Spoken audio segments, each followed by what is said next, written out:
Alrighty then, yay! Hi everyone, welcome in. My name's Michael, I'm the Dead Aussie Gamer. This is my place, this is my face, and today we are playing Pathfinder Curse of the Crimson Throne. What Pathfinder, you ask? Well, we got Pathfinder for days. This Pathfinder will get you to where you need to be going. We're playing Pathfinder 2nd Edition after converting a 1st Edition module. What does that mean? It means that I have too much time on my hands. That's what it means.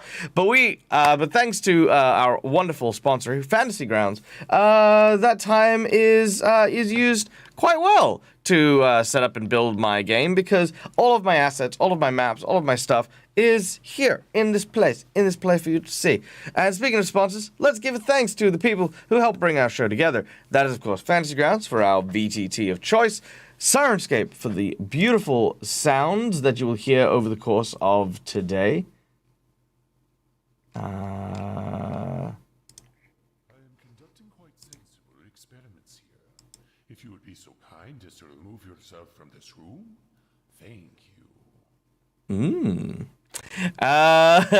And of course, Hero Forge for our wonderful artworks you can see on screen here. Every single one of these characters was made using Hero Forge and are available to be printed. So if you want to make your own character, print them up and paint them, or print them out and have them in color printed, you can do that with just a click of a button. So go check out all of our really cool, fun, and wonderful sponsors.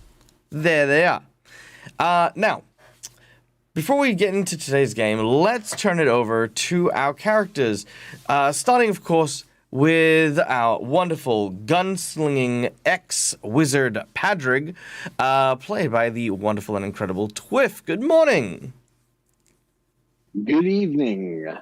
So, yes, Padrig wanted to be a wizard. Padrig was going to go to wizard school. Padrig got kicked out of wizard school when he was framed for murder by Gadrin Lamb.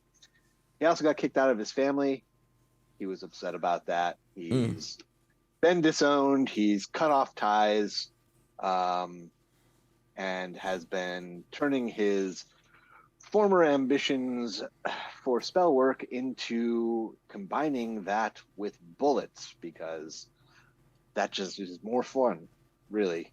And so, having gotten his revenge on Gadrin Lamb twice, he's now continuing to work and do some good with the guards and with this collection of mostly good, some now secretly evil, people who are trying to help the city of Korvosa. Beautiful. Now, it has been a while since we've done this particular game slot, so there is something that we are going to be doing from now on as well during the intro, and that is we're going to get some insight into these characters and their mindset. So, Padrig, I have a question for you. Tell us about a person or persons that inspires you, someone who you may have seen as a mentor or a guide of some kind in your life. Tell us about this individual. Well, Patrick was inspired by some of his professors, which made the expulsion all that much more bitter for him. He's kind of, I would say, not really looking for a role model anymore, as those he had trusted and those he had put his faith in, his professors, his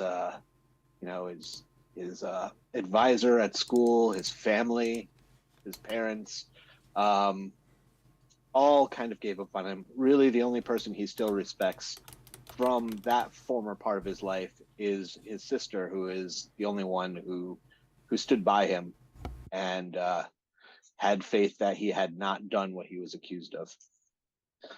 All right, I love that. Next up on our roster, we have Holly, played by the wonderful Malakisa, who is unfortunately laid up sick today, so we're going to send all the healing energies to Mally today. But Holly is a fairy from the Unseelie Court and has been betrothed to a small fairy, which she does not wish to marry. So she has escaped in order to try and live her life of fantasy as a hero in the human cities. This has become a little bit more difficult than she originally anticipated, and in a bid to save a orphanage full of children who were sick and dying, she gave herself up to the god Asmodeus as a servant and cleric of their dark will. The trouble is Holly unintentionally broke contract with one of her instructions, a thing that is not taken lightly, as a devil seal has been branded in the temple that they are currently in, with a strange infernal countdown that seems to be doing so. What that means, there's no idea, but it's counting down, and it's counting down for 7 days. All right. Next up, of course, playing the role of Quinn, our investigator, is the delightful Aya Janasi. Good morning. Hello, good morning. How are you? I'm super well, thank you. Good. So Quinn is a kind of a back alley investigator. Does work around the town. Has become familiar with a great many of the people of Korvosa. In addition, they have also found themselves under the tutelage of one Venkalo, who is a master swordsman up in Old Korvosa. And as time is going on and Quinn is learning more about him, what is Quinn's impression of this new mentor or I guess teacher figure in your life? I admire him greatly. He has a great deal of skill. And I secretly suspect that he does a lot of good for the city.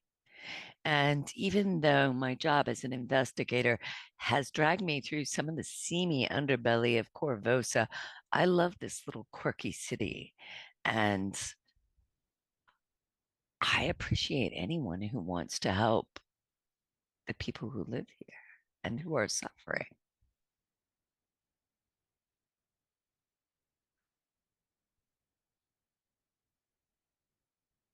You're on mute. Thank you. Thank you very much. That was It's absolutely like, did I wonderful. not say enough? No, you did. I just freaking silence wizard myself. All right. Next up, playing the role of Dante, our kitsune druid, is of course the wonderful Rykon. Now, Dante spent a lot of their life out in the wilderness, but made friends throughout the city over the various trades that they had done. In that time, one of their companions fell to drugs, trafficked by Gadrin Lamb, and after defeating him, it has been Dante's goal to try and find the source of where these kind of narcotics had come from and bring them to a halt. In the meantime, however, the city has come into a great many different issues, and Dante has worked well with everyone to try and bring it to an end. Rykon, my question for you, sir. As someone who spends a lot of their time alone, is there someone who has guided your actions, who has, I guess made you feel as though you can do more or be more? Not necessarily a mentor, but someone who inspires you. That is a very good question.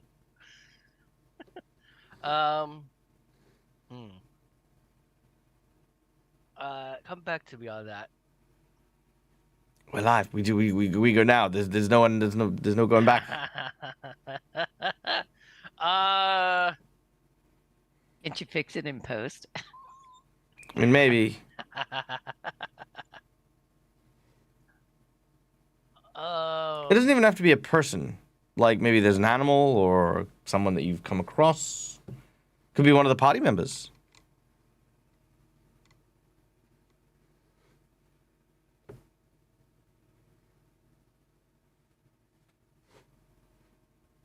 Dante's like, yeah, no, I don't like anything about that match.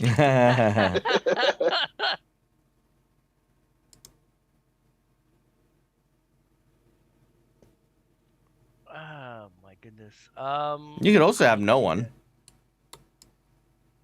I can't really think of anything at the moment. Yeah, okay, fair enough. Dante has never been inspired by other people. Definitely a self-confident individual, and there's nothing wrong with that. Absolutely nothing wrong with that. All right. Next up, playing the role of Agnes, our matronly character who has spent a great deal of their time in the city looking after their young daughter and building a life for herself. Our psychic, of course, character here, played by the wonderful and incredible Laura Bones. Hello. Hello, Now- hello, hello. Hello, hello. Now, Agnes, who do you find in the city inspires you?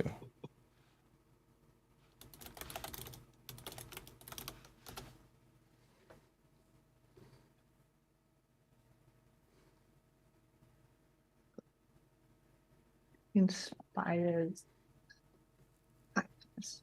Mm.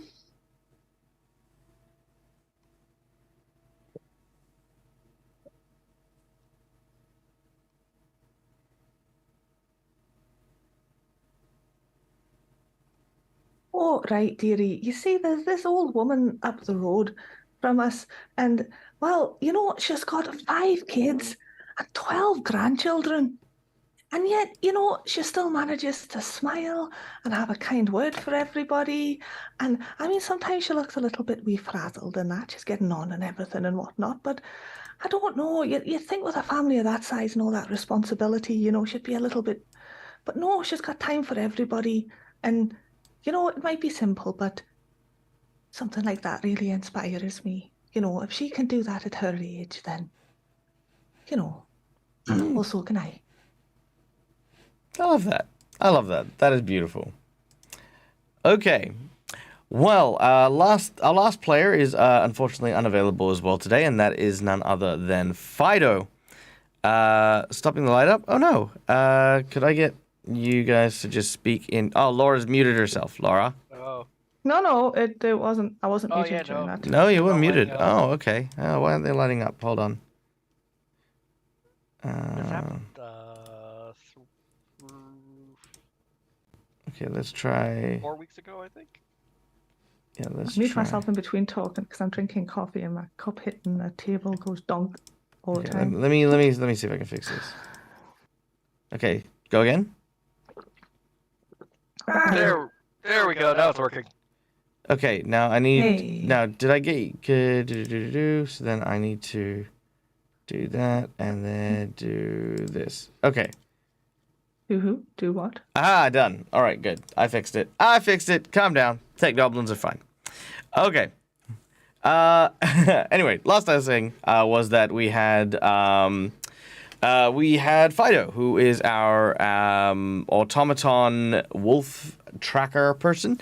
Unfortunately, Chad is unable to be here today, but yeah, we have Fido too, who is looking for something, I guess, to make existence seem like it's worth the time and effort. So there you go.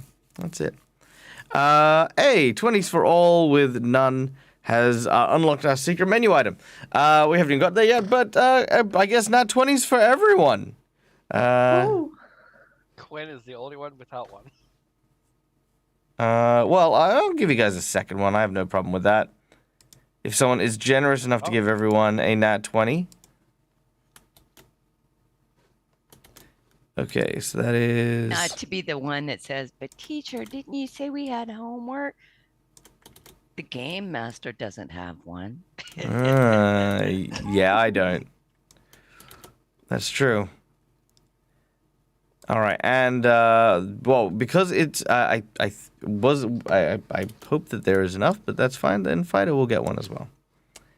Because I wasn't sure if Holly and Fido get one, but because it doesn't send me any notifications anymore. Let's see. There we go. All right, done and done.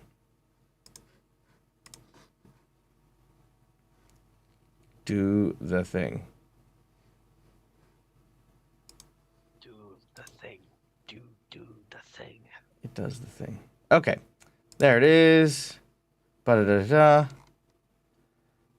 All right.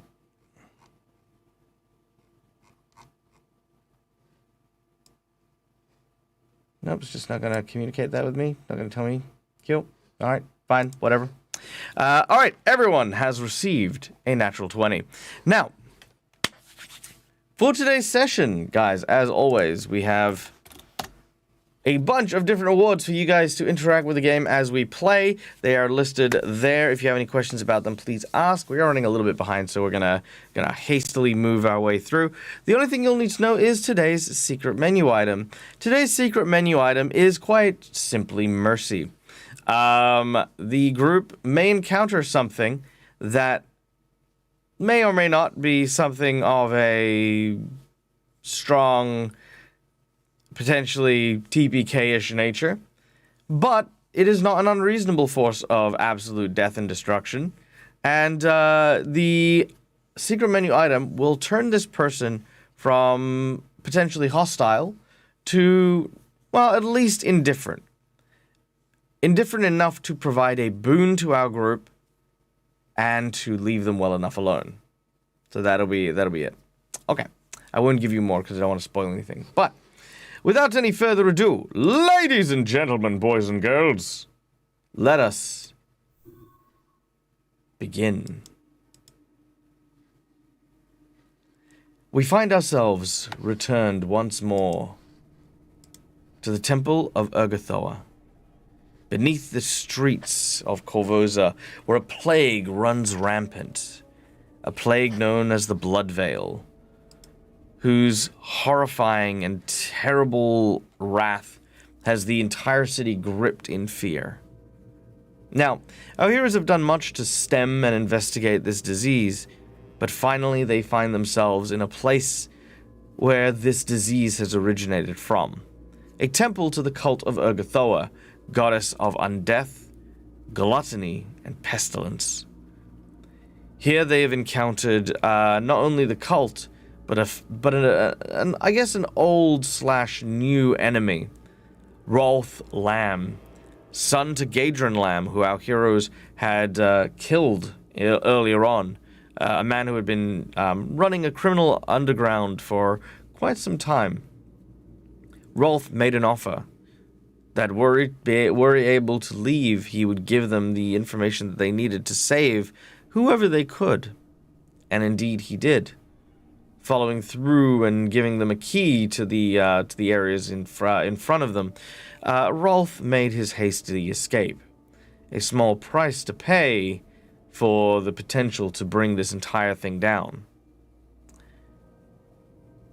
Holly, upon the completion of her contract, unfortunately broke her contract immediately after slipping a secret bullet which is in Padrick's backpack. Holly revealed the subterfuge to Padrick, only to be told, or only to find out, that it was against her contract to reveal her underpining subterfuge, creating the doomsday clock that now burns into the ground in this area here. But this did not dissuade our heroes. As they continue onwards, they now found themselves confronted by a number of these cultists, and after dispatching a few, we now have our heroes in a small chamber with imprisoned Varisian men and women, none of which who seem sick, in a variety of different lockers here. And this is where we're going to pick up our scene. But really quickly, we do have Schoolie coming in with a massive supportive donation. I have Nat 20 and Jinx points for me, a hero point for Padrick, Quinn, and Dante.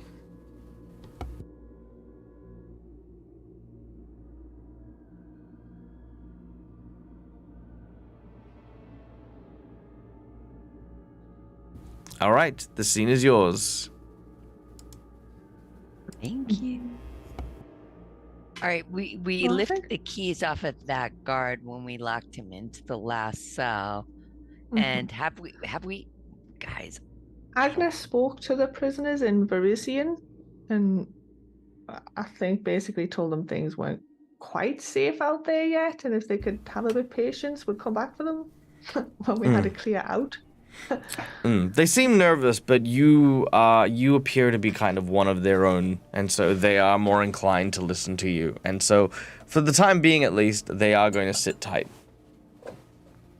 I think we should, if we haven't already, at least unlock their cages, though, just in case things go badly for us. I was gonna say, give them the keys so they can get out if they need to in a hurry or something. Well, I'm gonna unlock all of them, and but advise that they sit tight until they receive some sort of all clear. If we're not back in like 2 hours or so, Try they'll to run for sneak it. out as best they can. Yeah. Sure. The leader nods his head as best he can. All right. Now, you know that the guards in the previous room where the large vats were are currently spread out looking for missing patients. You're unsure where exactly they've spread out, but the room ahead, you know, is clear. Shall we proceed then? Right. So Nice. we're still. I think so. We're still looking for Thomas, and I think our goal right now is more get him and get these people out of here than anything else. Do what we can to stop what's going on here, but let's make sure we can get the people that are captured here out alive, and ourselves too, if we can. All right, Dante, how long does your gorilla form last? It lasts for a minute. For a minute? Yep. Okay, in which case you have likely turned back into yourself.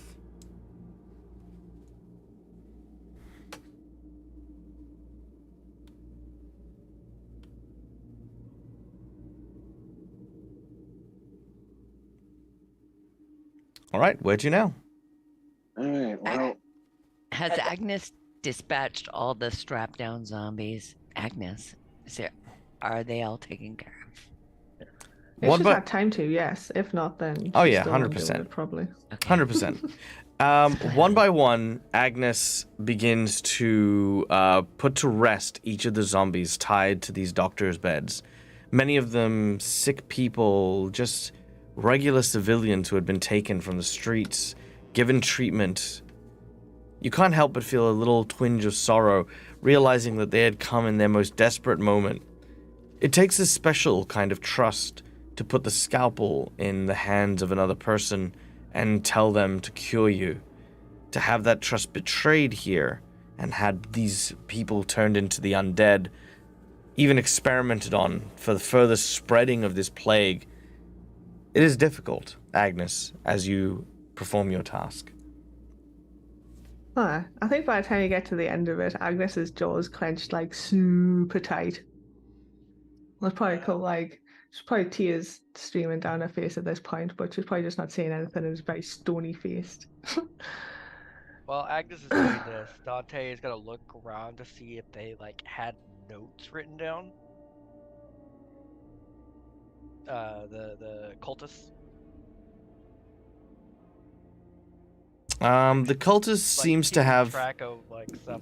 Yeah, they seem to keep some measure of track on the progress of the disease, you know, mostly notes on how fast the blood veil spreads, how long between incubation and death occurs. It seems like it's almost like he's it's written down the same way one would track a foot race. They're trying to make the disease quicker.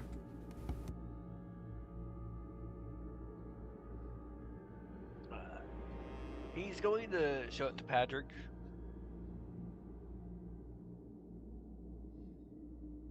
Patrick He can't will. speak since he can't talk. Right. So Patrick will review them and convey that to the rest of the party. Like they're using these people to make this worse.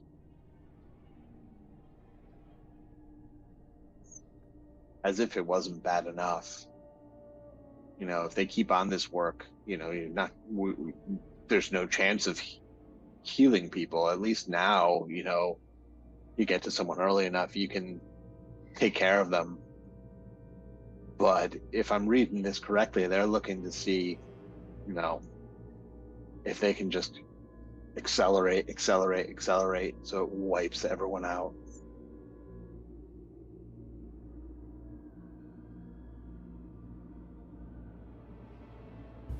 All right, we obviously have to put a stop to this altogether, but first priority, Thomas. Yeah. I'm gonna go put my arm around Agnes's shoulder and just sort of comfort her from the dreadful task that she's just had to complete. I don't understand why anyone would want to do this. I can't understand. You know, like your average violence or war or whatever, you know, you can kind of at least understand it a little bit. But this, why? I don't know, Agnes, but we're going to find out and we're going to stop it. I promise you. I promise you.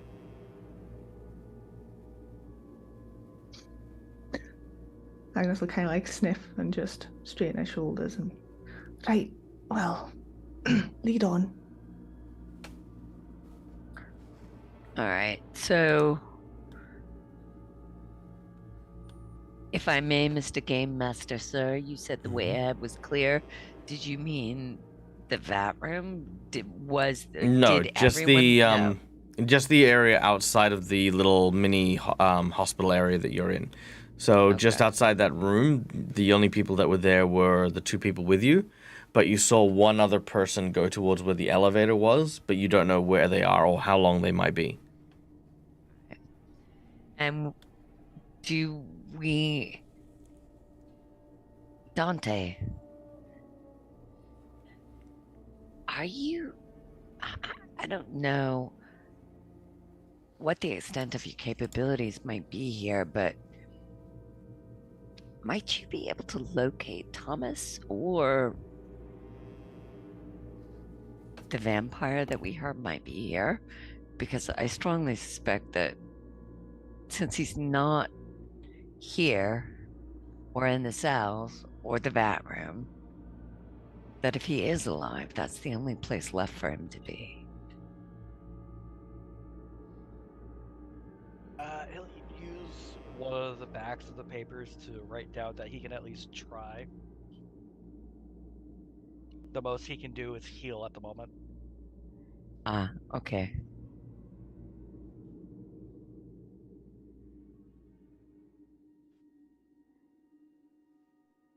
All right, so Patty, Agnes, any thoughts on how we should proceed? We've got everyone spread out. I think maybe we pick people off one by one. We can maybe just clear out some of the people that are here as we search. Ah, that's a good idea. Because we don't want to be flanked or surprised. Exactly. If we wind up stumbling upon this vampire and then we've got a whole bunch of guards that come up at our back, we're going to be in a bad way. It's true. It's true, but I just... Is there a way you can, you know, temporarily jam the elevator? Just to stop more people coming down. I can take a look at it and see if I can how it do something with operates. that. Yeah, I mean, if we want to go, I can take a look and see if there's anything I can do to jam the mechanism up.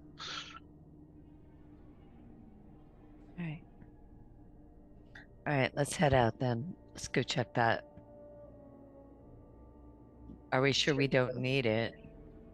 Well, I'll see if I can do it. If it's something that I can do that is not permanent,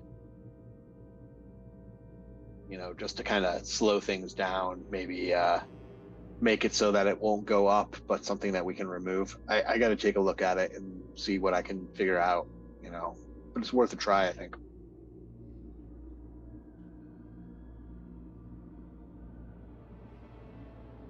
All right.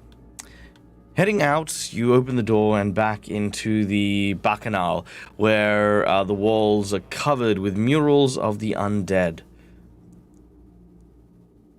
As this happens, you begin to hear the sounds of yelling and screaming coming from behind you toward the vat room.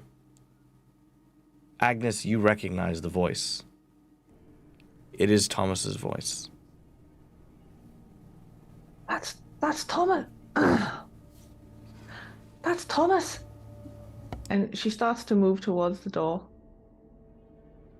Like towards the sounds of wherever the shouting is coming from. Alright, it is coming from behind you, which is over here. Yeah, she'll start to move that way. She's not running, so like I guess someone can stop her if they want, but yeah. She'll just go, oh, that's Thomas, and start to walk off that way. Okay, yep. This was an inside bonus redeemed by Cinderfang. Thank you for that. All right. Well, I mean, if Agnes is running off, we're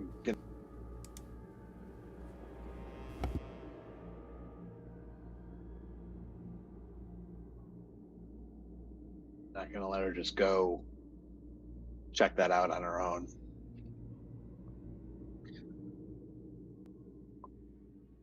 All right. So you're gonna move up with her, yeah? You're muted. Sorry, Zoom doesn't do push to talk unless you have Zoom up. I will follow a couple paces behind her, so I've got line of sight. See if anything comes after her. Sure. Not a worry. Not, like hovering over her shoulder. No worries. I'll say that in order to keep with the plan, Holly will volunteer to disable the elevator. Makes sense. And allow you guys to do that. And that way, Holly's got something to do. Okay. As an ex-rogue would try to do. Yeah. Makes sense. All right, Agnes. Back into the room with the vats. You find yourself in front of these two cultists again. Agnes is just like, what are you doing to Thomas? She just glares at the nearest one. They look at you. They're going to make a sense motive check.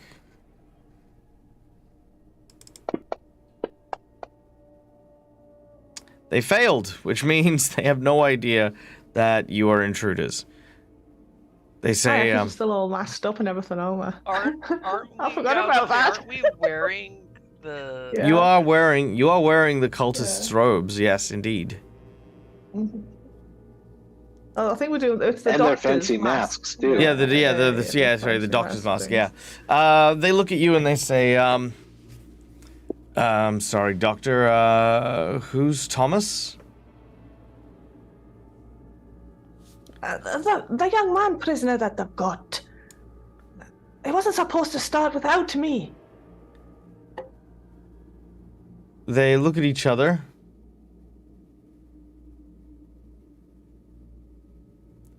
Yes, there's a very special strain that's being tested, and it needs to be monitored quite rigorously.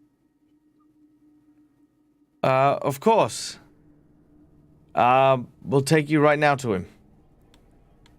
As this happens, I need everyone to make me a sense motive check. A sense motive? All right. What check is that? Perception. Okay. Yeah, I was about to say, Look, I'll still say certain things, but, you know, it's fine. No. Yes. Yes. And... One second. I had to move my massive map out of the way. 1 second. So perception. If your map's in the way, you can click on your portrait on the top left, and it'll open up your thing over the top of it. Got it. So... Also, if you click on the arrow for the map, it can put it in the background. Am I a no or a yes? That is a no, unfortunately. No. All right. Okay. You realize that they're taking you to the operating room, but you get the impression, Dante and Padrig, that something has been let slip. Their demeanor has changed. They're almost too compliant at this point.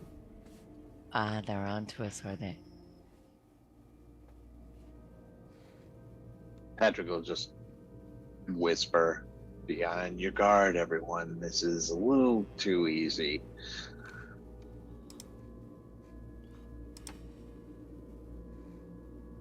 So are they leading us away from where the screams are coming from? No, they seem to be leading you guys towards it, up this, like, long catwalk. Not Towards- that that's especially comforting. There's, like, a couple of doors up on the top of the catwalk, one to the north and two to the south. Alright. Alright, you guys can follow as you would. We'll follow. Eh. Wait on. Okay. Don't forget to move your token, Agnes. Sorry, I was reading an ability that I had that would have been useful, but I keep forgetting I've got it. It's just a social ability, but it could come in useful. Alright, the cultists call for you to keep up. How many are there? Just two. Would it be possible to, since we're trailing behind them, at least take the closest one unawares? Absolutely not. They are very heightened and on alert for you guys at the moment.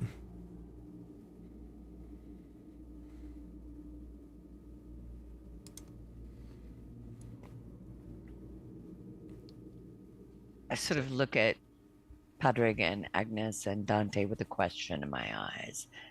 I'm looking for any slight nod. Do I get it, guys? I say, Nope.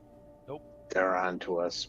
I will give a head tilt. Make a deception check, because keeping in mind, as it presently stands, neither Quinn nor Agnes know that anything's wrong. Yeah, but I might have considered taking them down just because there's two of them and four of us anyway. True, but they are taking you to go see Thomas. All right, 3.5. fair. Well, and I just kind of, in I'm fine passing with you doing whatever. I just in passing whispered in their ears.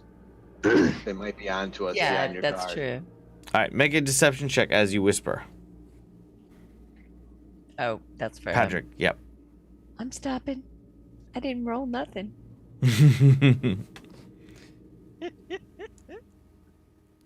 Alright, what you got, Patrick? That makes it. Well done. Alright. Yes, you pass this alert. The cultist continues to, well, he looks like he's a bit more, like, agitated at this point. He's telling you to hurry up. I think Agnes is just hurrying. Is this a railing we're going across? It is indeed. Okay, just making sure. Like a little catwalk thing. Are Yep. the fumes powerful? It is. The area here is choked with chemicals that rise up from these vats. The smell is strong enough to peel paint. The vat is bubbling with this slurry of foul green-brown mixtures that swirl within this gigantic vessel. And it's just, over the railing, just there. Absolutely. Which is why the Agnes, Padrick, and Quinn, you can make me perception checks.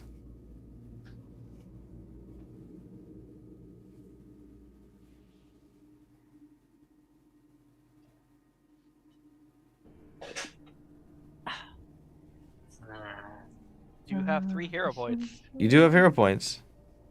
Well, I don't know what it takes, but that was pretty paltry. I'll see if I fail first, though, shall I? It will fail. I got Alright, a. I'll use a hero point. All right, very well. I Okay. got a net 20 for a 33. Ooh, very nice. All right, so yours is a roaring success. So we'll come to that in a moment. Quinn, go for your reroll.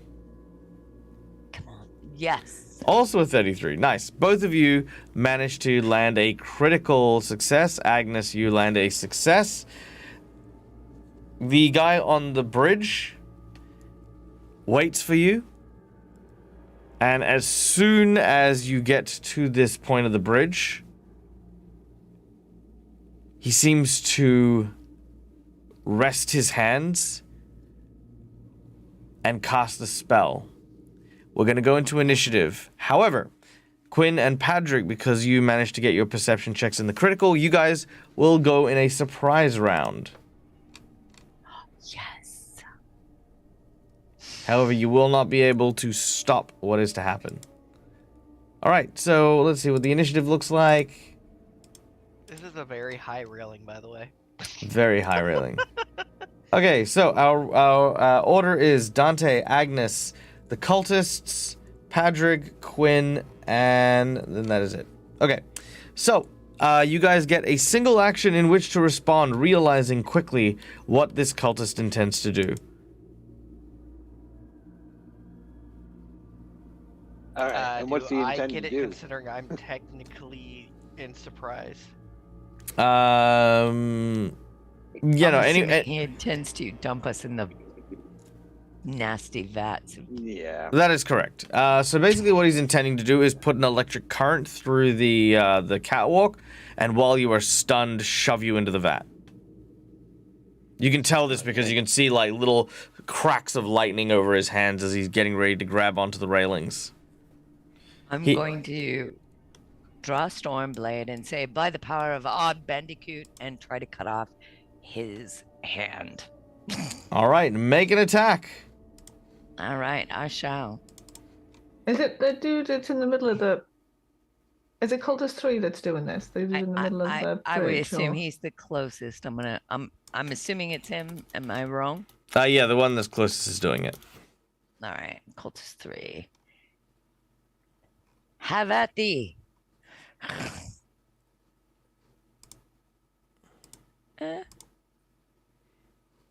Oh no. All right. Bad? That well, it'll regularly miss, But not critically miss. but not critically miss. No. That's good. And he is now also sort of tipped off, but assuming that Patty is moving near simultaneously with me. It is, yes. So Patrick, you get your action. What are you gonna do?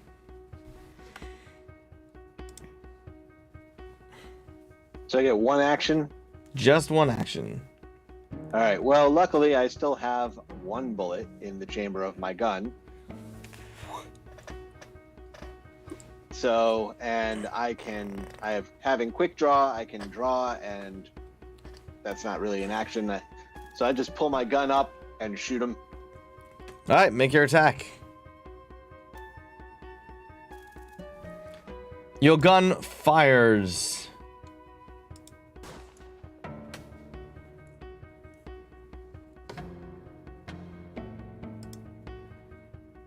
That is a critical hit. Roll your damage.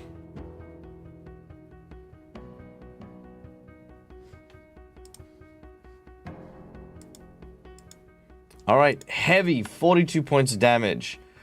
This will disrupt his ambush and his spell as you have shot him. There's something else that happens when I do a crit with my gun. Oh. Forget. It's from my weapon specialization, and I'm forgetting what it is, so I gotta look this up. Okay, well, when you remember, I think it can either stuns them or something like that, but let me... That's okay. Yeah, find out. We've got a little bit of time before the next turn. So, Dante, you're up next. There's not much I can do. He's just gonna wait to see if anyone gets harmed. Wait until someone gets harmed and then go to heal him. Very well. In which case, I'm going to, if you don't mind, I'm going to use this as a educational opportunity for our audience as well. This is one of the things I like to tell people as well. mechanics are well and good, and having stuff to do is always well and good, but I always find it is the prerogative of your responsibility as a player, if you don't have something to do mechanically, to engage the world and help keep it created, much like the GM. Take this moment to perhaps react to the actions that have happened. If your character was surprised, be surprised. If your character is impressed at something, be impressed at something.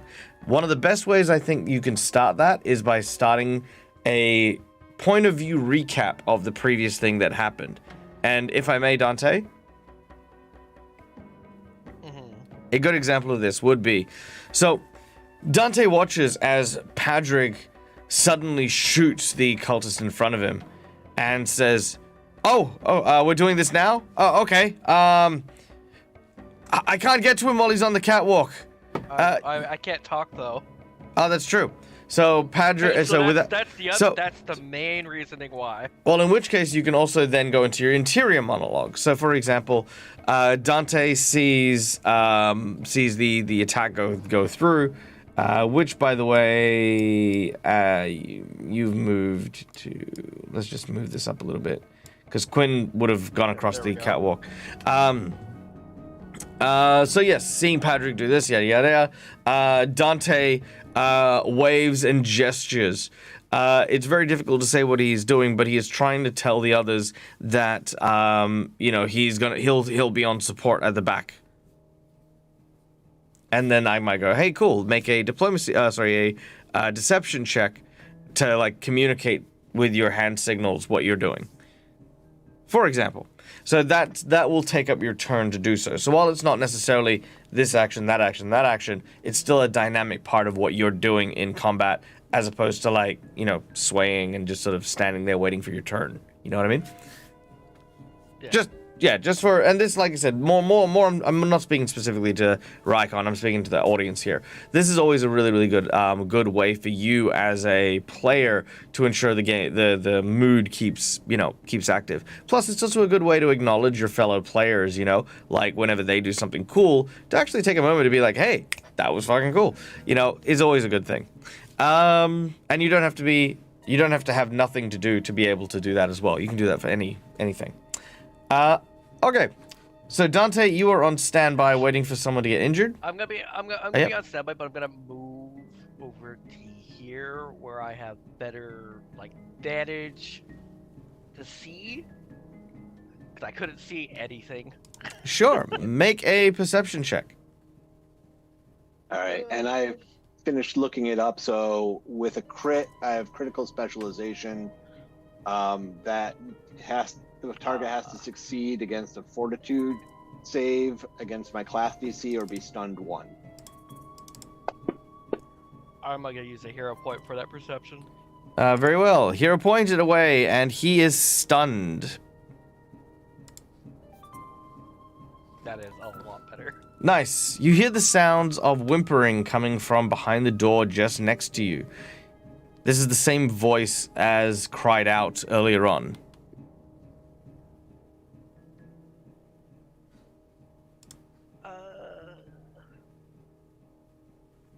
Do I also get a crit card? Yes. Sorry about that. Dante, you can't speak due to your tongue being swollen from you being ill, but you do hear that coming from behind this door. Pick us a number between 1 to 5, Padrig. I will go with 3. All right. Eye patch, triple damage, and the target is dazed until healed. So roll another lot of damage on him. As your bullet pierces his eye.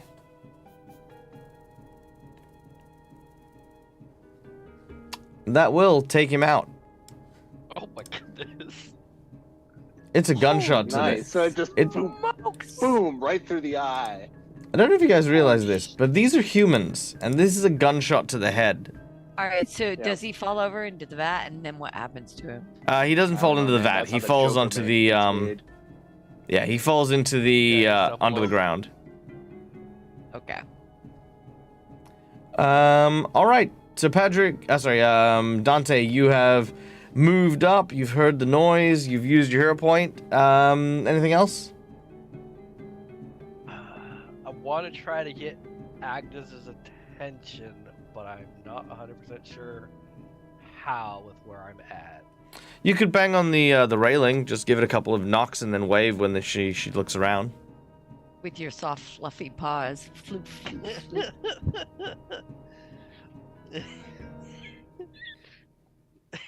I'm sorry, I can't stop thinking about that now. But yeah, he will bang on the railing, see if he can get their attention, and if they look over, point towards the door behind me. Okay. Not too difficult. As you rap on the thing, you do get everyone's attention, and you do point towards the door. All right, Agnes, you're up.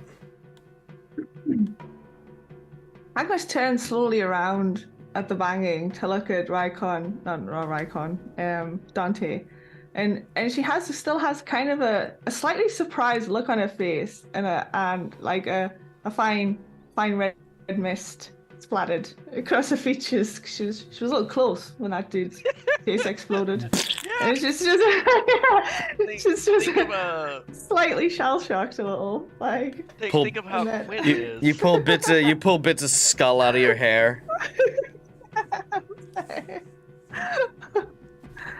And then she kind of just like, shakes herself and tries not to think about it.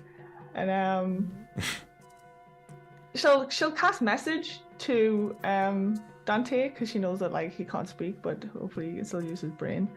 And just be like, "What is it? What is it, boy? Does Timmy fall down the well?" Yeah. He would reply back because I do know messages is mental. And doesn't require talking. He will reply back. I believe he's in here.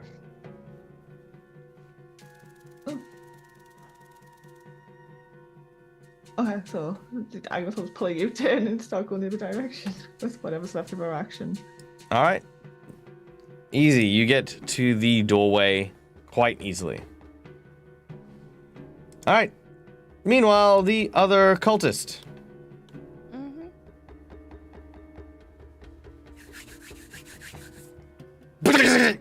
As he zaps the railing.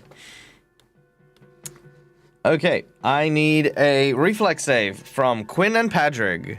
But Padrig is not here, so I'm going to... Only if I'm holding the railing, or... no, because it'll also go through the floor as well. Boy.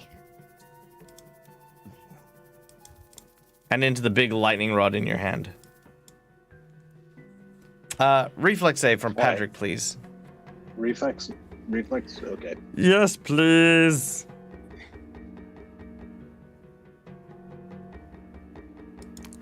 That is a success for half damage. That is also a success for half damage. All right, neither of you go into the vat.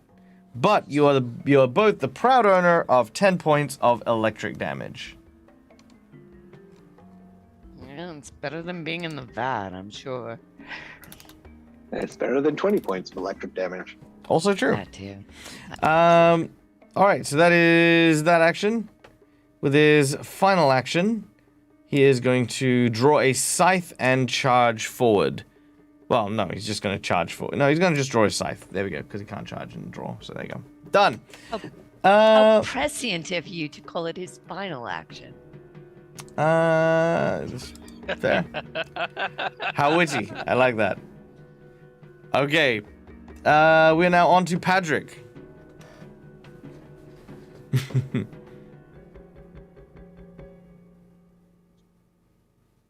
All right. So, unfortunately, all Padrig's bullets were blown up by Polly's mistake. However, as a spell shot, one of the things I can do is magically make bullets. So, I am going to, for my first action, conjure a bullet, which is just unfortunately a regular one. Second action is going to be to load, and third action is going to be to shoot this guy. All right, make your attack as you load your magic bullet and fire.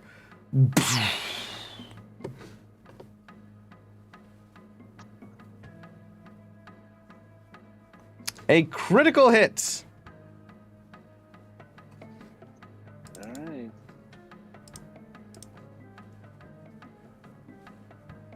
He takes 42 damage. He is not stunned. What's your DC? That is an excellent question. So I was just looking up. It should be how on I your final figure that out. page. Let's have a look. So if it's on your action tab, Actions. yeah. Where on my action tab? If you open up, your spells, it should give you your DC. Oh, your DC is 14. Really, my DC is 14. Mm-hmm. So I thought your DC. So it's against my class DC, not my spell DC. Your class will use your key ability score, which for you would be intelligence. Right. And isn't it also plus? So it's 10 Yeah. plus my Key ability score. class ability, plus it was plus something else, right? Oh, right. No, So there we go. it's Okay, sorry. It hasn't added. Proficiency bonus for yeah. their class. Yeah, no. Yeah, DC. your stuff didn't add its proficiency bonus. So yes, it's 23. Sorry, my apologies. Okay. That's Which means he has failed and he is stunned. okay. And then I'll go with 2 for this time on the card. 2 for the card. All right, let's see. Uno, dos. And this does piercing or bludgeoning. So do I get to choose? Like. Yeah, which you one's get better? to choose. What would you All right, choose? Let's go with bludgeoning damage on this guy. All right, Skull Crush. As you strike him, he takes 3 Stupefy. As you've managed to wing him in the head and concuss him. Nice. All right. All right, your bullet is a resounding success as we then go to Quinn. Only making headshots with Padrig. Is he still standing and stupefied, or is he prone and stupefied? Currently standing. Okay. I'll take one action to move, and I'm gonna wallop him. Whack There. with your great mighty sword. Yeah, 1 second. I don't want anyone following us. That'll miss. You do have hero Of course points, it will. No. and you got an nat 20. With my third action, I'm going to kick him in the knee. All right, make an unarmed strike attack. Oh, my rolling isn't that great for the sword, so. 1 second. Unarmed strike, that be boom, boom, boom, boom. Not there. It'd be your fist. Yeah, I'm looking. Ah, here it is.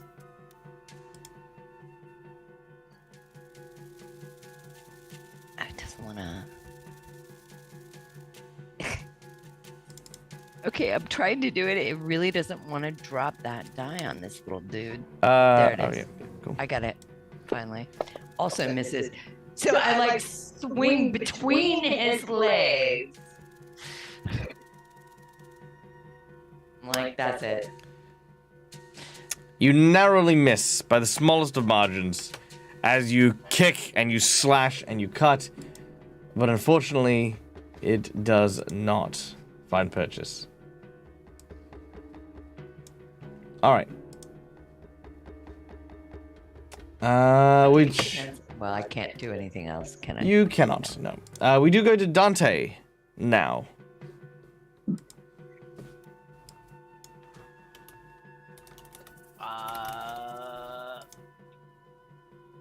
He is going to open the door for Agnes. Okay. You open the door.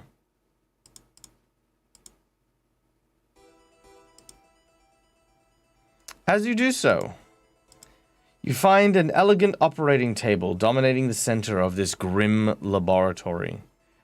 Crossed with iron restraints and encircled by a gore-crusted gutter, this macabre device sports various cranks and levers and is large enough to accommodate an ogre. Along the walls stand several tables strewn with all matter of alchemical concoctions. Their contents extremely old, rusted iron tools and beakers of purple glass, deep pools of wax, and of countless melted candles illuminate this room. As you enter, you see standing over the desk, examining a number of different tools, almost as if someone picking out a watch at a local clockwork person guy's shop. Don't know what they're called. You see two figures. One is that of the doctor, and the second, the patient, Thomas.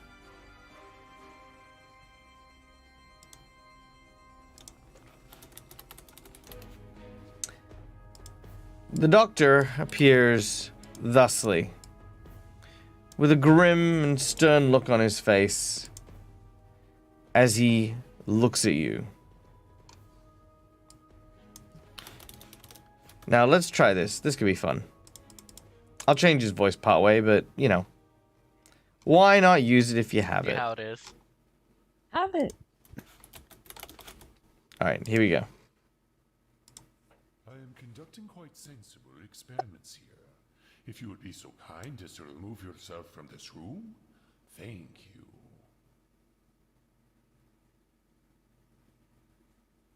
That is what he says.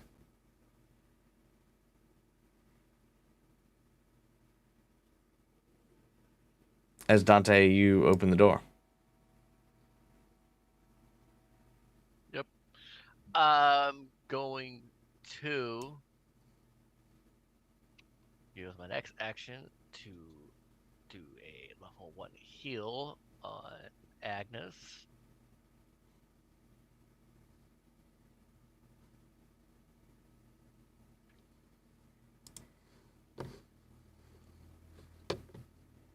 You did not hear that? Okay.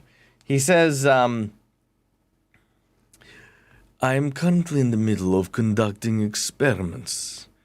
I would kindly ask you to leave this room. I am very, very busy.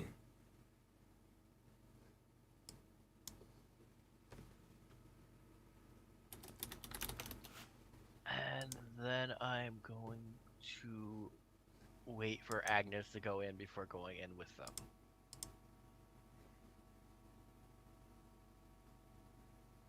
All right. So, Agnes, it is your turn. Now, I'm going to fast forward here because this dude is stunned. Patrick Quinn, you are going to make short work of that guy. No doubt. Just not a doubt in my mind. You're just going to wipe him out. So we're gonna just breeze past his death, gruesome though it may be. In fact, here, this is just for Probably you. another headshot from Patrick. Yeah, this is it. No, We'll make you it quick and painless. I want him to fall into the vat. He falls into the vat. There we go. Thank you. Thank you. There you go. And he bubbles, he boils, and he melts into the vat. 2 points. You watch as bones begin to float up to the surface. Oh, I'm glad we didn't fall in there. All right. But if you do insist, you may go into the operating room and speak with the vampire here. Yeah. Question: what kind of state does Thomas look in? Because this is going to entirely depend on whether Agnes feels like speaking or not. Thomas is shirtless and has quite clearly been, well, like, surgically cut upon. Like, not deep cuts, not like things that are unconscious, more like prodding and poking, threshold examining while conscious. Can we tell if he has been infected already? He does not seem to be infected.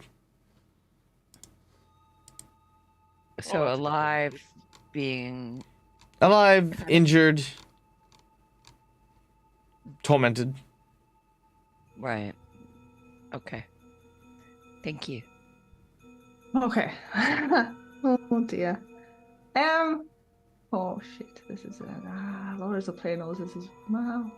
Solid. I can't see inside the room. Do I have to like move in the door? Oh no, you can see inside the room. There's several. Oh, sorry. You there? There you go. Door is so closed. Yep. That better? Ah, right. Yeah. Hold on. You know what? Yeah, Let me so- just. There you go. Yeah. I think Agnes is kind of going to storm in and just take one look at Thomas strapped to the table, and she's just going to shout, "You shut your mouth!" And I'm going to cast telekinetic maneuver at the doctor and try to shove him against the wall. Sure, you may do so. Okay, let's see if this works. It might not, but hey, time would. Oh, actually, can I use one of my 20s? Is it a saving throw or is it an attack action? It's an attack. It's basically I shove them, but I use my like spell attack instead of like my physical attack, if you know what I mean. So it's basically a shove, but a Sure, not a problem. All right. First of mental all, shove. as you enter the room, there's an aura of sickness that washes over you. Oh great. I'm already sickened. Well, you gain another second. Oh great. Oh, goody. Well, at least it's Extra sickened second. Yeah. and not a disease that we can't get anymore. Okay, now if you get a natural 20, what is your to hit?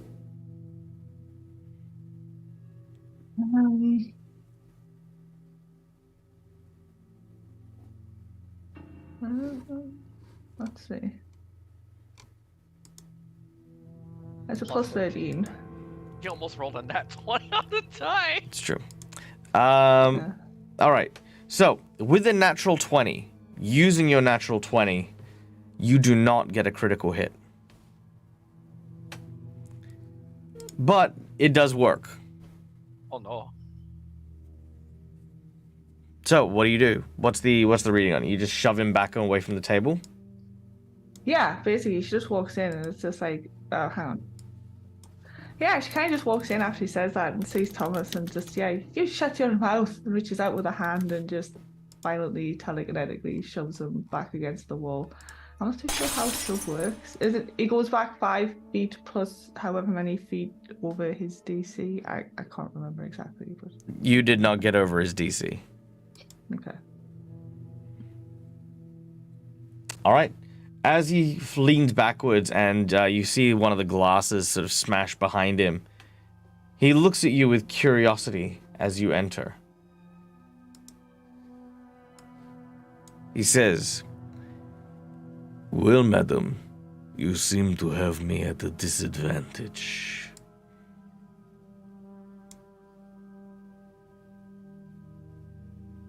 What can I do for you?" Let him go.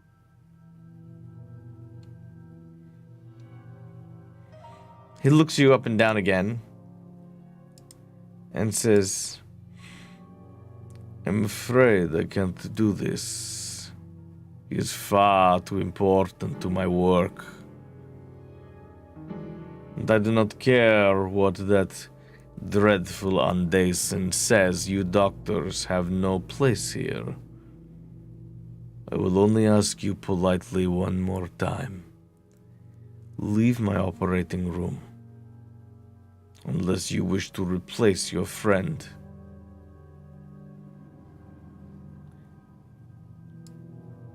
He steps back forward.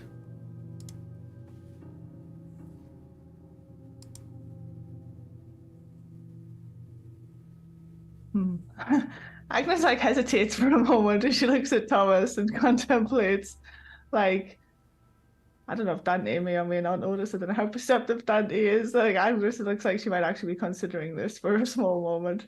But I'm not leaving without him. He's important to me too. Then you're welcome to take a seat and observe. He begins to go through his tools again. Nothing quite harsh as steel or metal. In fact, he simply takes a chemical rag and starts to clean some of the wounds with some alcohol.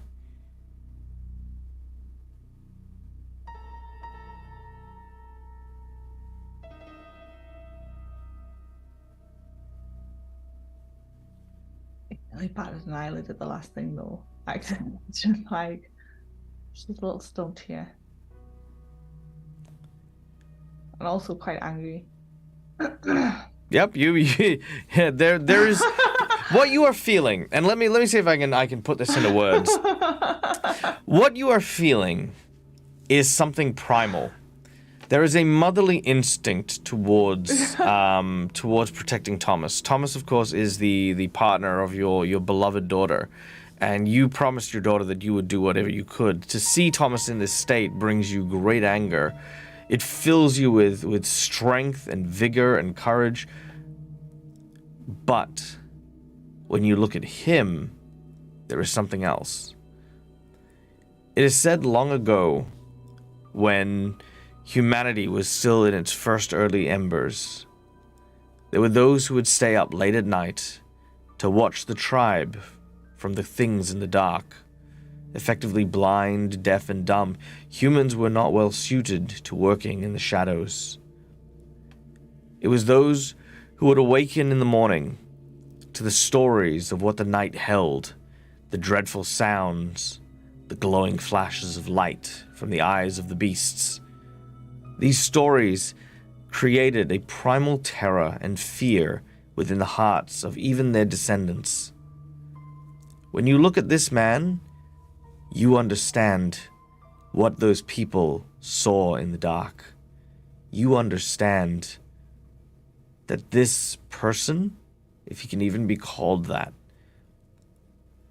is a creature more ancient, more dangerous than any you have faced before.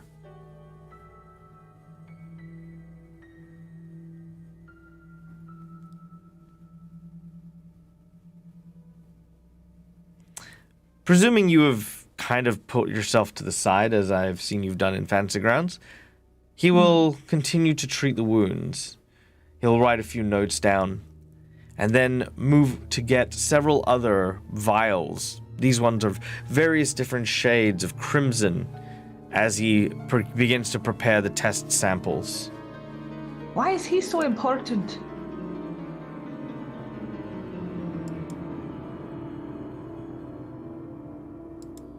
The reason this one is so important is he carries a particular strain of the Varisian blood, one that is proving resistant to the blood veil.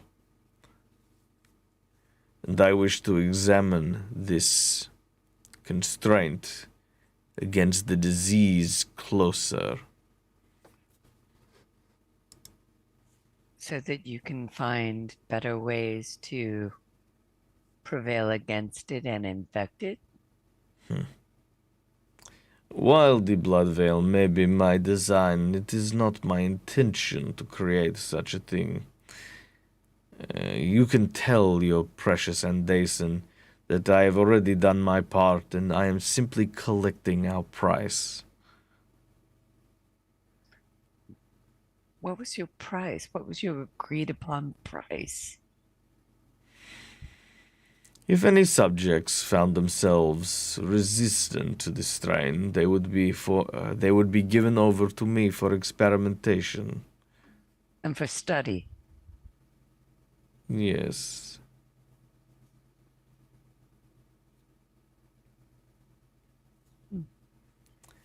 You watch as he takes one of the crimson vials, places it in like this kind of like IV that's next to him, and the bag that was once filled with this transparent liquid starts to kind of turn into more of a blood red color. Is the IV bag already hooked to Thomas so that there's Not yet, blood red? Okay, but he is now prepping to put the IV in. right. Shakes the bag. Make sure it's nice and thoroughly mixed. Do I have to actually be in active combat to devise a stratagem? Nope, I don't think so. All right. I'm going to devise a stratagem. I'm going to use one of my natural 20s that have been gifted to me by generous folk to do that. And All right, sorry, what are you spending? a natural 20 to devise a stratagem, which basically it's going to be used as my roll for my next attack. But Sure. it also sets up some bonuses Yep. and allows me to understand. It's actually a really good way to use it. Yeah, what's going to be the best path of attack right now, too. That's kind of what it's devised for. It's as much information as GM will allow me to understand how to best hit this fellow. And the 20 is going to be my roll when I do. Sweet. I like it. Yeah. Okay, not a problem. All right, so I look at him and I'm assessing him and I want to devise a stratagem about how I'm going to attack. What do I see?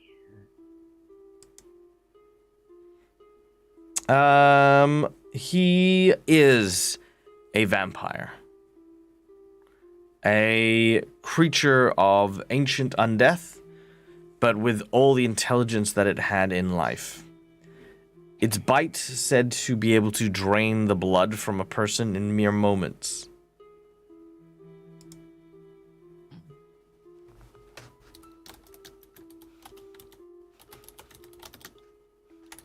Also, Flyer, for the record, that's what I meant when I was like, he's doing that. I made this gesture, and I said mix it up. I didn't say shake it.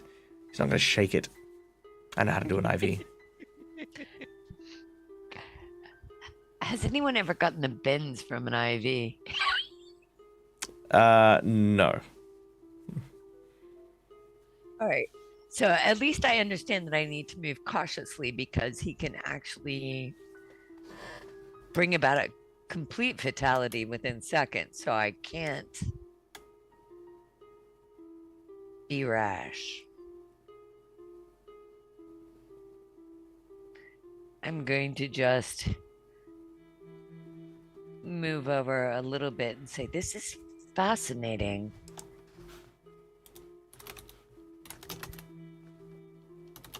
Are you trying to understand how then to overcome his natural resistances?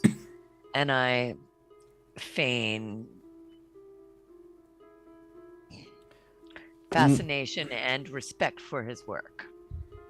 As soon as he goes anywhere near Thomas with that needle, I'm going to throw out a phase bolt and smash the IV bag stand thing.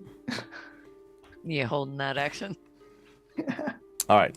He responds momentarily. He is about to stick him when he stops to answer your question. He sighs deeply. He says, "No. I have no intention of creating any further strains or alternatives or alternations to the mutations of the disease that I have already provided. My research here is of a more personal nature, and I will thank you not to pry." Well, given that this is someone known to us, we are naturally curious what your intentions are. And Are you hungry? he looks at you mad as you suggest this. I'm hoping that somebody else will recognize that he is now distracted because he is focused on me. He will Anyone? make a will save, please. All right. Oh, he's gonna. Oh, you Uh-oh. Nosferatu bastard! You. Hold on. You cunning devil.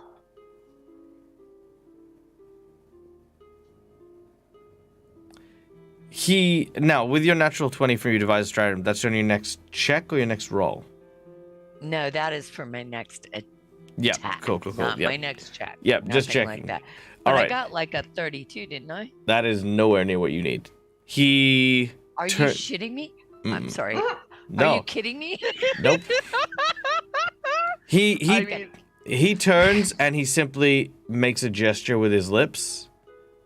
And as he does, you find your hand moving, and your hand also makes the same gesture. The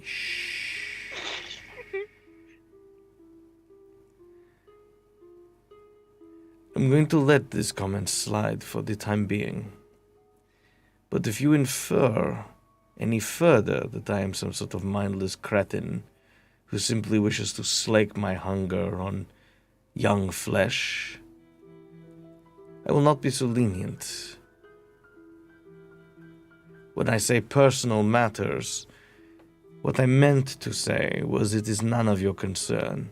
If this boy is so important to you, then perhaps you'll tell me why he is important to you. And no lies, please. It could be useful for my research. I'm going to step a little bit closer. You are unable to. Me. Oh, really? You cannot do anything but hold that finger to your lip. You can still talk, but your whole body... But only like this? Yep. You actually... Every single one of your muscles strains to do something else, but you simply cannot. I was kind of hoping it's going to become family.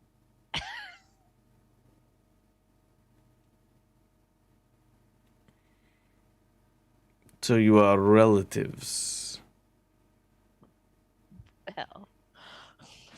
After a fashion. I'm hoping he will be. Not blood relatives, but... This is ridiculous. Please show my guests out, will you? As he does so, Quinn, your body begins to move.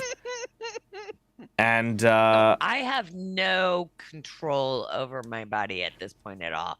I can't attack him. I can't do anything but what he wills. Correct. You are currently dominated.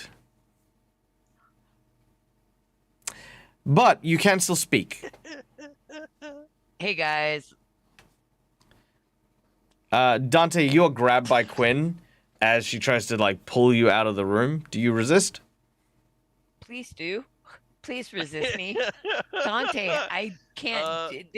This is not me, dude. Like, stay. Can I try to slip away from them instead of trying to, like, forcibly get out of their grip?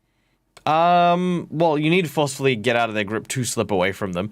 Quinn, I'm gonna get you to make me an athletics check here as you try to grab onto Dante and pull him out. Well, I roll really poorly, so hopefully this will go well. I mean, alternatively, if you want, you could also use hero points to re-roll high rolls. It'd be wild, but you know you could do it. You could do it. Yeah. This is the weirdest experience of being ejected from a bar I've ever had. All right, athletics. Is that what you asked? Yes, please. All right. Yes. All right, yes! Dante, you do manage to. Never been so excited for such a dumb roll. All right, Dante, you do manage to slip past as Quinn tries to grab you. All right, what are you saying? What are you doing? Saying? What do you mean saying? What are you doing? You can go. So you're Somebody just. Yep. But just shoot him. Yeah, I'm gonna just shoot him. All right, Patrick, make your attack. All right, so What, I'm you not use gonna a nat screw around. 20? I'm just gonna use a nat 20 on him. Sure. What's your total when you hit a nat 20? All right. So is this total when I hit a nat 20? And is this like a full turn? So all 3 actions? It's a surprise round, so you only get 1 action. Okay, so unfortunately, The one of those hell? actions. One of those actions is creating the bullet because I don't have bullets anymore. You can have done that So- beforehand. All right, so Yeah, you've been stood there a while, really. While we Yeah. I got no problem with that. yeah. All right, so I've conjured a bullet, and I actually forgot last time it just loads it when I conjure it. So Nice. All right. yeah, but I can't do a fulminating shot, unfortunately. So no. So there will be just 1 point of fire damage. From the Well, energy once you shot. tell me what you get when you roll a natural 20 for your actual value, I will let you know. All right, so natural 20. So for my first shot, it is plus 18.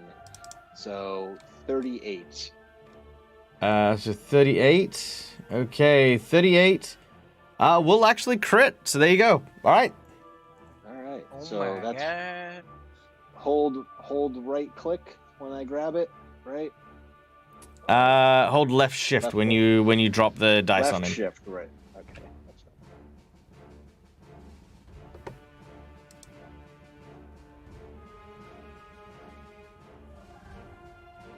All right.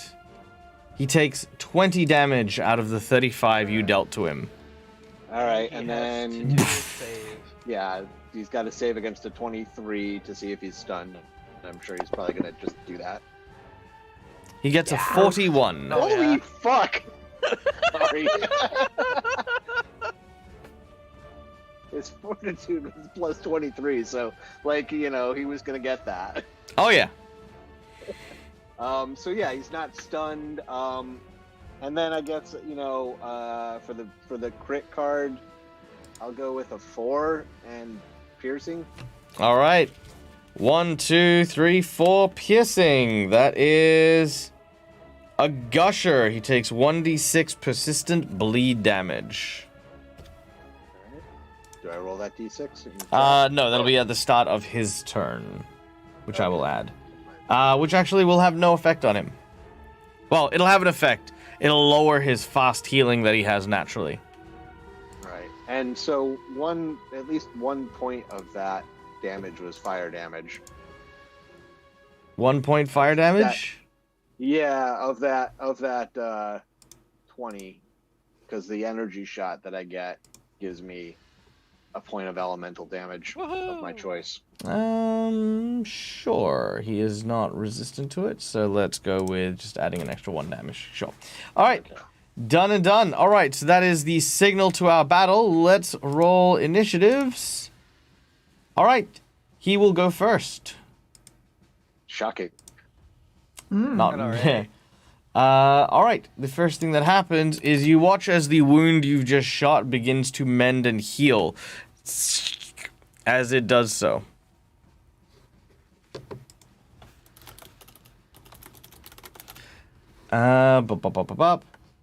What are you going to do?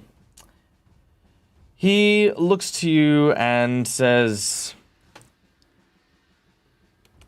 "Now, if you were just going to take the boy, you should have just done so.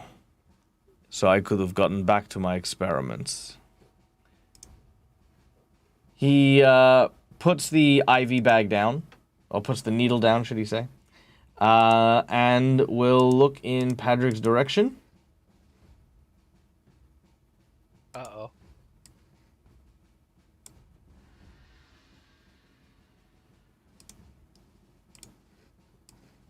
And will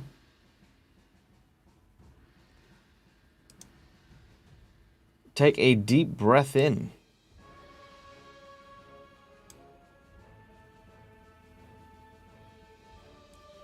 Padrick, you fail as blood begins to pour out of your body.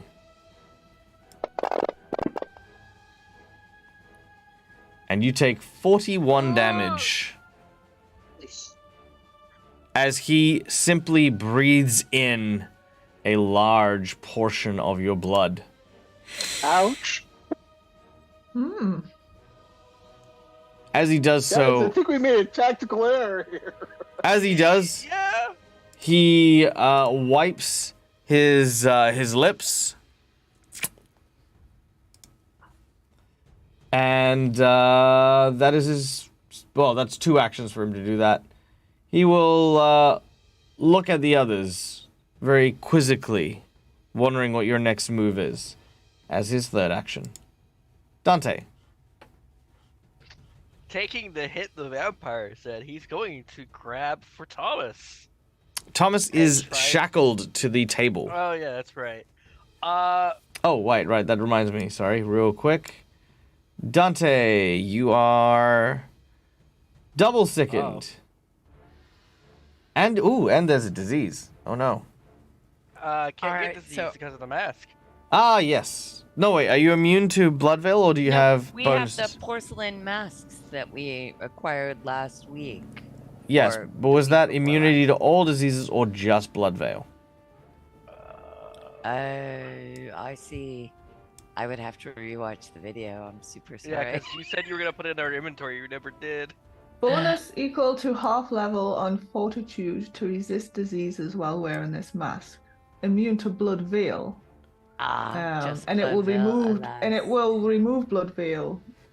Yeah. So it will do those automatically, but it gives a bonus equal to half of your level on fortitude saves to resist other diseases. Okay, while so wearing half this your mask. level, that Plus will three. not help. That will not help any of you. It won't even help you not.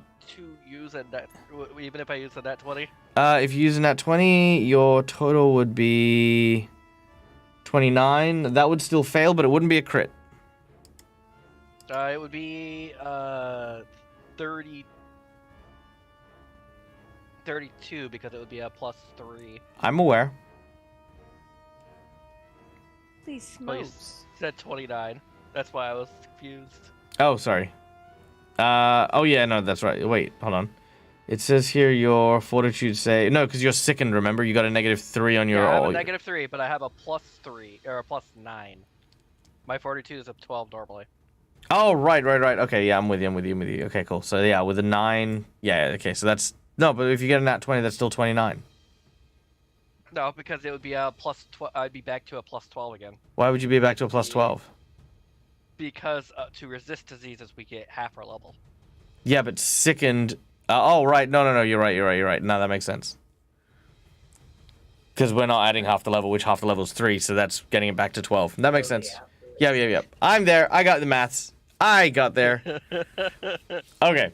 So yes, that will still fail, but you will not critically fail. So are you going to use the nat 20? Yes, because I'd rather not have a critical fail. Not a worry. So you now gain another point of sickened. Okay. And I don't want to fail whatever just happened as well. Okay. Whoa, hold on. Let's go to Quinn first. Quinn, you have critically failed that as well. Wait, I thought I was like out in the hallway. It is quite a large. It is quite a large aura, and It says Agnes succeeded with a 29. Agnes rolled a natural 20, so it goes up by one step. So she hasn't critically. Okay. So notice how she hasn't critically succeeded. Gotcha. Okay, so Quinn, do you want to use a nat? Well, you don't have a nat 20. Do you want to try a reroll or anything, or are you gonna take it like a champ? I'm gonna take it like a champ and see what happens. All right. So the aura of sickness spreads out towards you, and you gained the sickened condition, as well as the diseased condition, Oh, how nasty. which we'll discuss a little later. I'm sure we will. But you are diseased one, and we'll figure out what that is in a little bit. Okay, which then goes to Agnes, who has got a regular success, which is fine, so you're not affected by it. And Padrig. What are we doing with you, Padrig? All right, so my fortitude is +13, and then the math gives me another +3, so it'd be +16. Yep. If you get a natural 20, you will save against this. I will take the natural 20 and save against this because I really can't take much other than what just happened to me. Fair. All right. You burn your natural 20 token, and lo and behold, you've managed to resist the sickening effect of this creature's aura. All right. Now, Dante, Yes. it is your turn. I'm wanting to try and get Thomas off the table. However Yep. I can. Correct. Because I am taking the hint he gave us, which was if you wanted to just take him, go ahead, essentially. Yep. You kind of realize that that's not a, oh, well, here's your salami sandwich. It's more of a take him if you can because I will wreck you. Yeah, Two different vibes of come and claim him. but, you know, it's something I can do that It doesn't is. require me talking. It's very true. Very true. All right, so are you going to try and maybe disable the latches and stuff like that? Yes. Do you have any thievery tools or anything like that? No. Okay, make a thievery I check. have a hammer from the Vampire Slayer's kit. I mean, if you break his hand and then like crush his bones, he'll slip Okay, right never out. mind then. Never Okay. mind on that then. All right, make a thievery check as you try to disarm the latches around his So arms. straight Dex. Got it.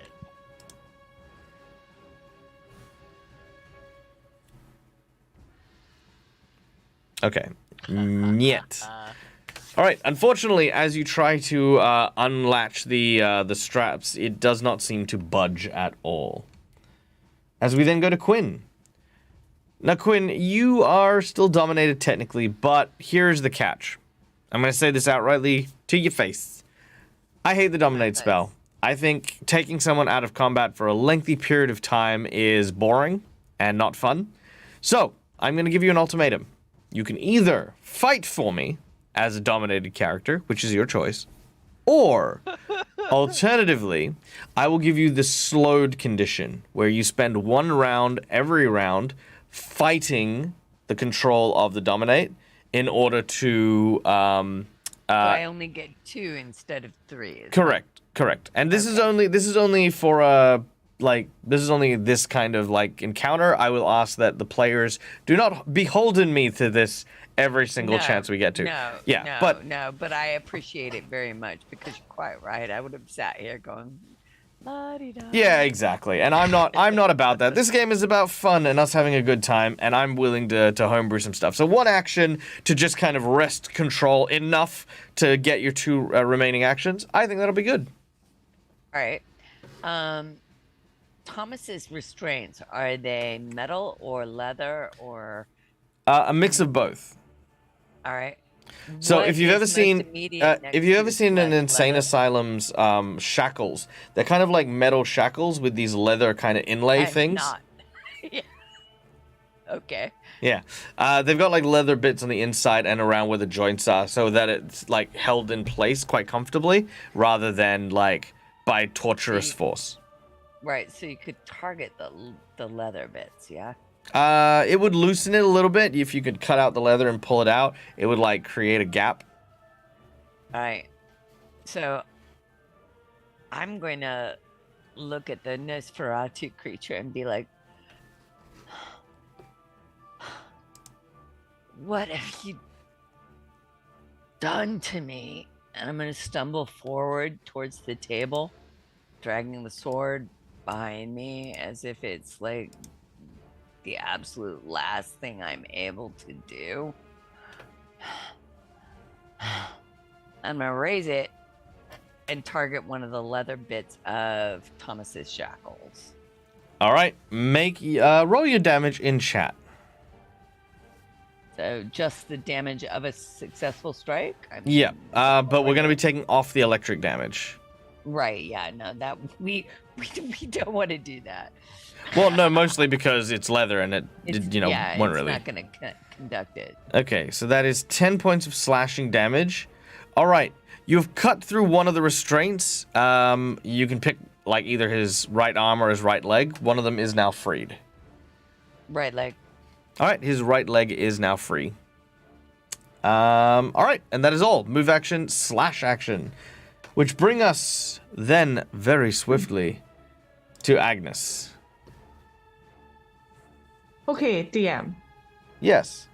Can I, using one of my hero points, petition you to possibly have had my handy-dandy wand of rusting grasp with endless charges in a handy little side pouch that's easy to reach. That I can throw to Dante. Use this! Well, do and then you, still cast do you Soothe. actually have a rusting, an infinite rusting thingy on your sheet? I do. It's on my sheet. Then yes, you may. In my notes. In fact, why would you need a hero Wand point? of rusting grasp with endless. Well, because I need to get it out my bag and then give it to him, but I also still want a 2-action heal. Right. Okay, I'm with you. Yeah. Cool. Not a what worry. I mean? So you can like, use rather than using the action, I just want to like kind of quick action, grab it quickly and chuck it to him, and then. Yeah. I'm happy for that.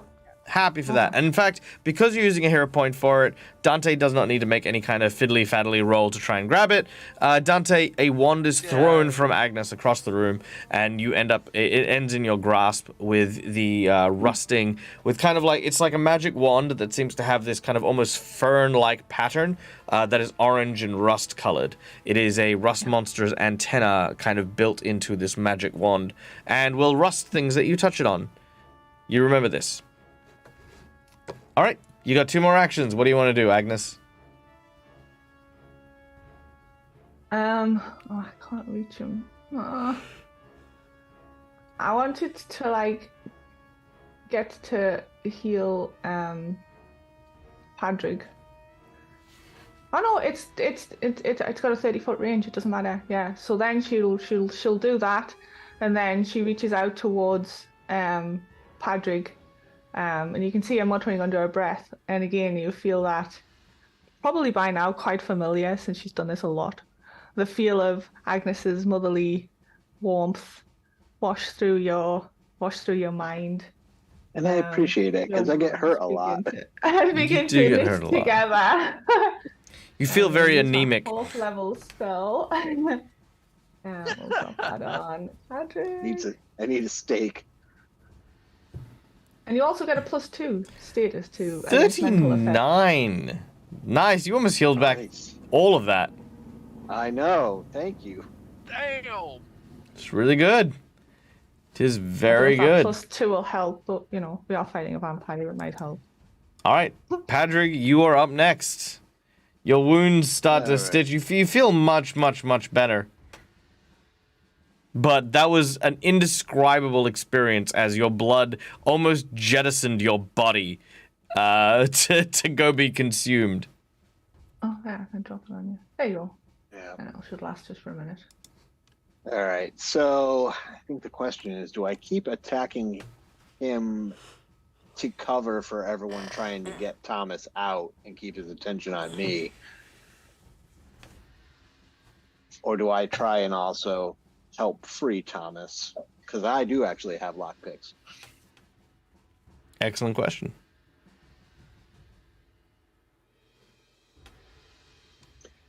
I think quickly getting him out and getting us out of here and away from this guy is probably going to be the better course of action. He did not like getting shot. Joe? And he didn't really seem to do very much. I mean, a lot of people I don't think would enjoy being shot. All right. Right, but most of the time they don't react because they're dead. True. So, Now, super quick as well, Flyer Bowman has redeemed a group inspiration, so everyone has a free hero point that they can use without expending one of their own. sweet. Thank you. All right, I'm gonna rush up and see if I can get his hands free. All right. Make a thievery check as you attempt to pick the lock.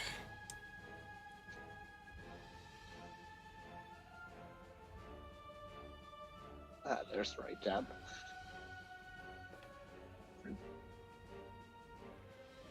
Oh, That is close. You have free I will, hero point. Yeah, I will use my free hero point to re-roll that because that Well, that here's lingered on that 19 far too long. All right, well, here's the catch. You can use your free hero point to re-roll it, or you can use your regular one to get the +4. I'll just take the +4. All right. So that'll go, and that will succeed as you pull out your supplies. You and you see the arm get freed. Okay. So that's one So arm. So, so, I yeah. move Move, one arm. draw your thieves' tools, and then pick the lock. Okay. Yeah. Forgot I gotta draw those as an action. All right. All right.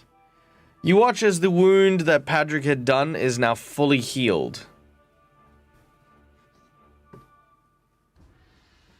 He looks in your direction. Looks at Agnes. He says, Agnes gives a nervous smile. "Why must adventurers always be so persistent?" Well, it's mostly because I'm a mom.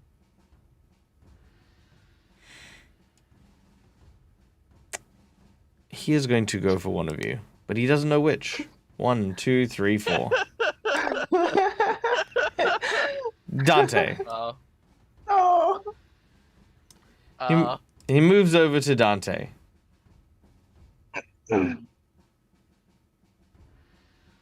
Goodbye, cruel world. He is going to open his jaws and sink his fangs into Dante. No. He's allergic to Reaction. kids. He might be allergic to My kitsune blood. You never know.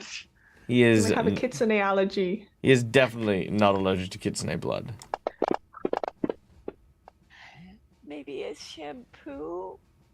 That is 70 points of damage. Wow, that was exactly Oh. how much I had left. No. No.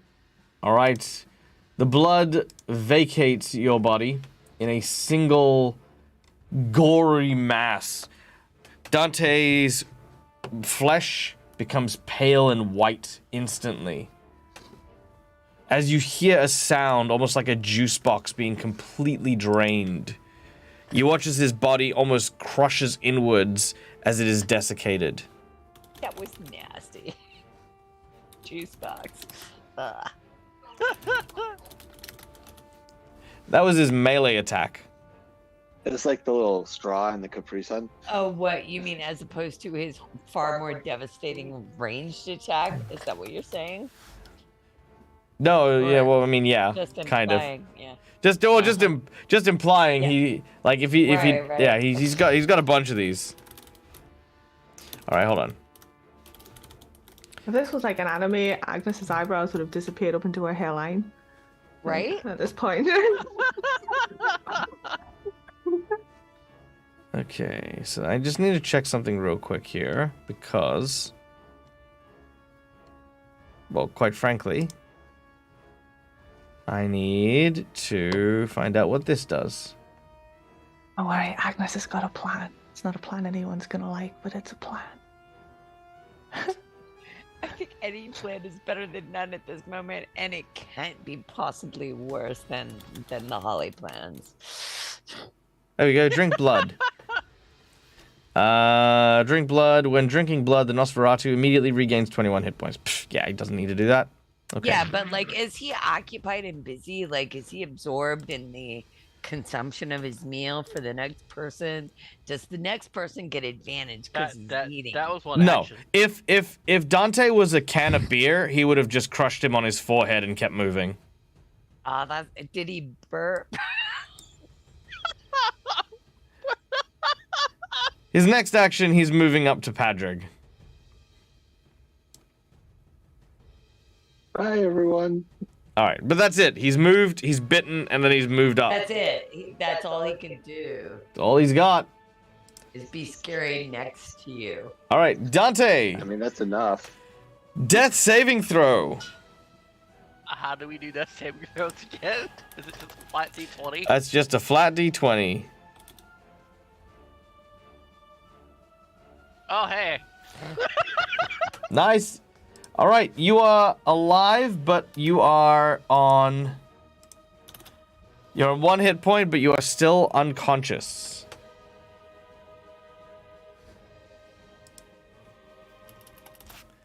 All right, next up is Quinn.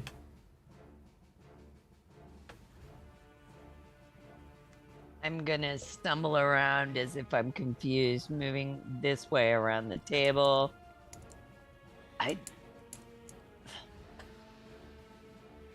What? What? What have you done to me? And I'm gonna cut through his other leg. All right, roll your And damage. also work my way towards Dante. Yeah, he's cutting off his legs. What? No, the restraint. The restraint. Jeez. Don't be like that, man. All right, roll the damage and cut through the restraint. Ooh, okay. 10 points of damage. This will also cut through the third of the restraints. The creature looks to you and says, "Your mind is fighting. You will not win."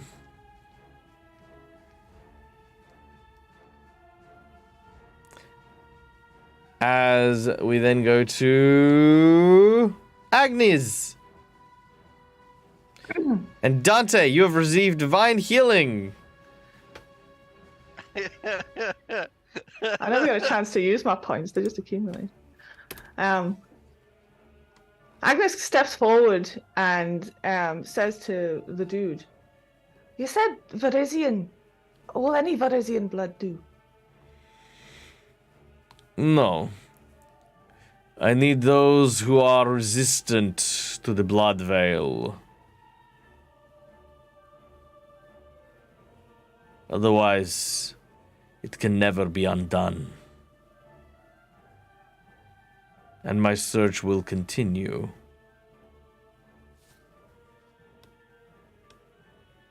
May I speak even though it's not my turn? I want to use my insight hero point as this. Well, sure. Okay, let's have a quick moment in this chat. If you would like to say something, or if you would like to insight, you may do so. I'm going to, from my position, leaning against the table. Are you looking for a cure?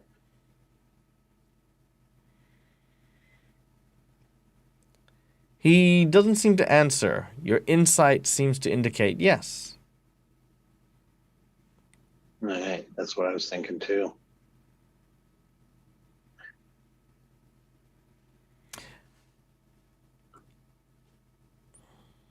You know,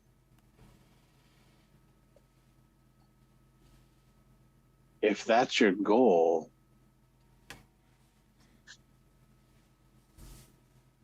why not ask for help instead of stealing it? Take a sample. Take samples from their family. Maybe we can get donations. You don't need to have him strapped here until he's dead. That's not going to teach you what you need to know. Make me a diplomacy check, please. Alrighty. Let's see. Oh. Yeah, I'm going to re-roll that with a hero point. You can use your group inspiration for that one. Okay. Let's see if we can do better than a 14. 21. All right. You're still just shy of what you needed. However, a +4 will get you there. All right. I'll use. Can I use one more? I will. Well, because you used a group inspiration and not a hero point, they will stack. So the difference between a group inspiration and a hero point is a group inspiration is a reroll. A hero point can be used for a reroll, petition, saving your life, or for a +4. So that's the difference between the two, which is why every one of the group. +4. All right. So with that, he looks to you and he says, "Do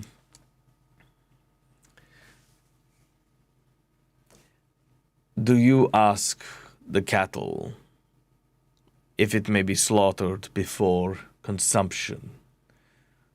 You mistake me. I am not looking for permission from the likes of your kind.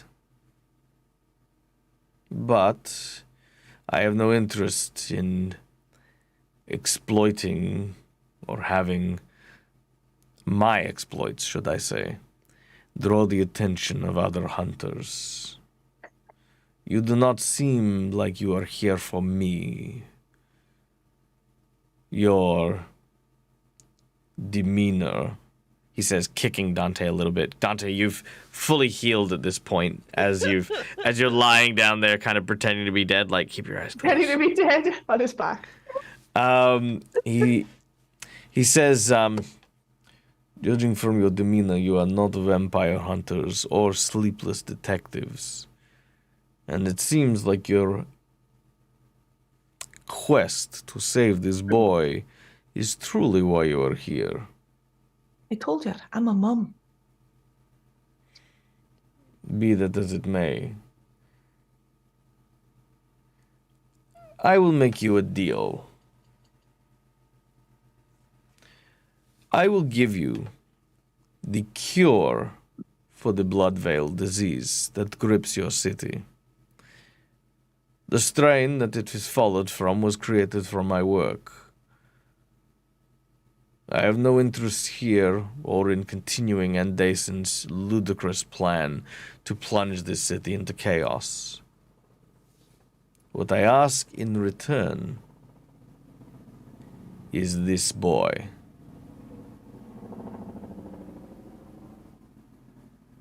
You may be a mother to some, but can you condemn all other mothers to spare your own? I look at Agnes. This is diabolical. This choice.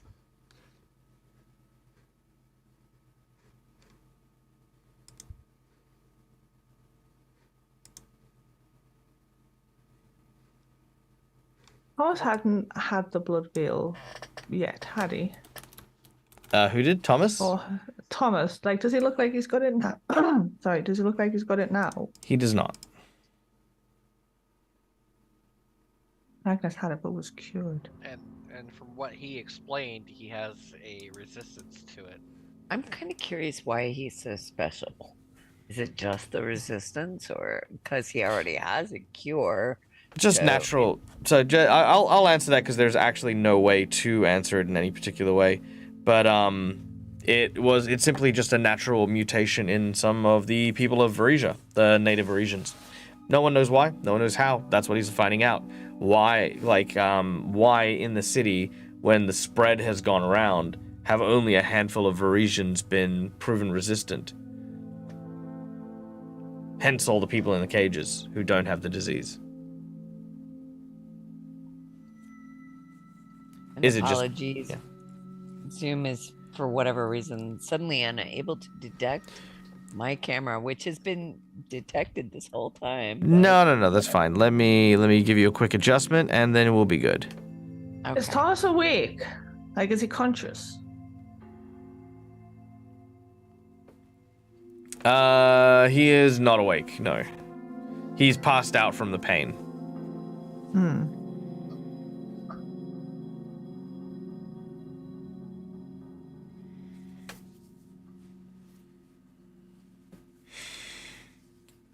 You see that the Nosferatu moves over to Agnes and now towers and looms over you, hands placed firmly behind his back. He is not a warrior. He's not a fighter in that traditional sense. He is what he is.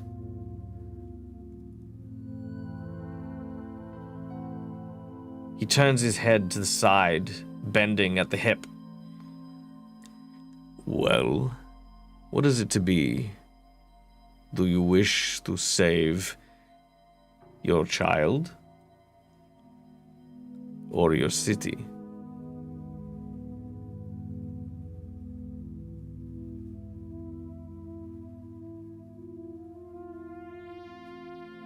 Agnes's head is running all sorts of things like, well, he just said there's a cure, so that means we can find a cure. Do we need his cure? Has he got the only cure? One boy's not worth an entire city, but if a cure is possible, then surely other people can find it. She kind of desperately looks at the rest of them. This is all just clocking through Agnes's head really rapidly, and she's kind of desperately looking at her friends in the room. Dante, you kind of pull yourself up. Ramoska is super confused as to why you're still alive.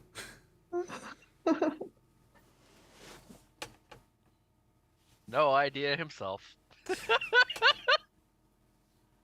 Quinn sort of looks up at Agnes and says, "One life balanced against the lives of an entire city."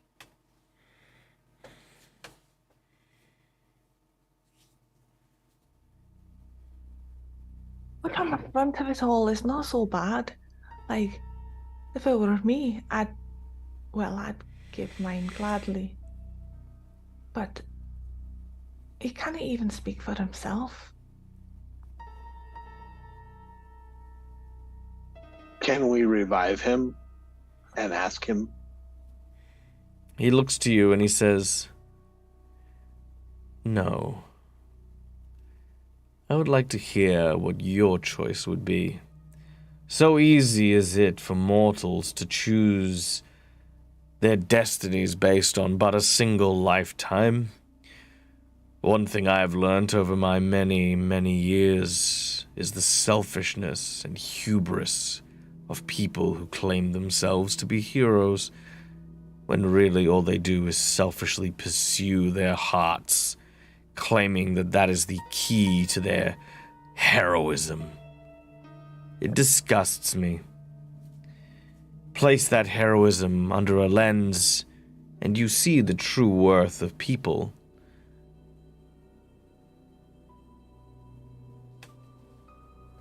Flashing through Agnes's head is also this remembered sight of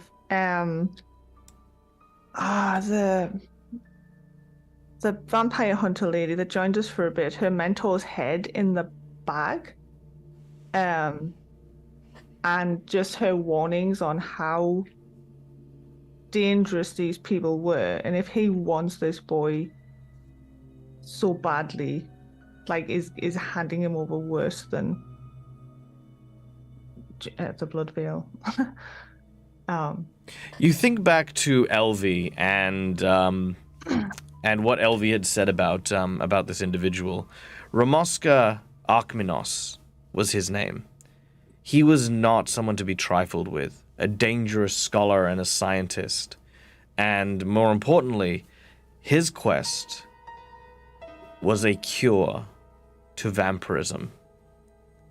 However, he has no qualms doing anything, killing anyone, killing entire villages to do what he needs to. You see, what Ramoska wants is death, but not as an undead. The atrocities he's committed over the many years that he has had his existence have weighed upon him in such a way that he no longer desires to enjoy the benefits of his immortality, but he does not wish to die. Not like this. Instead, he makes a desperate attempt to cure himself before ending his life. He views this as some sort of grand, selfless sacrifice, the one last contribution to the world before his passing.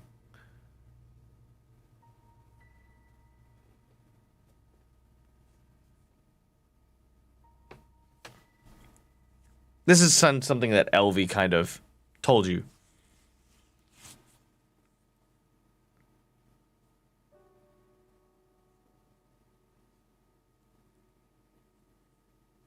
I mean, if you truly seek to cure that which afflicts you, I don't see why people would not want to help that.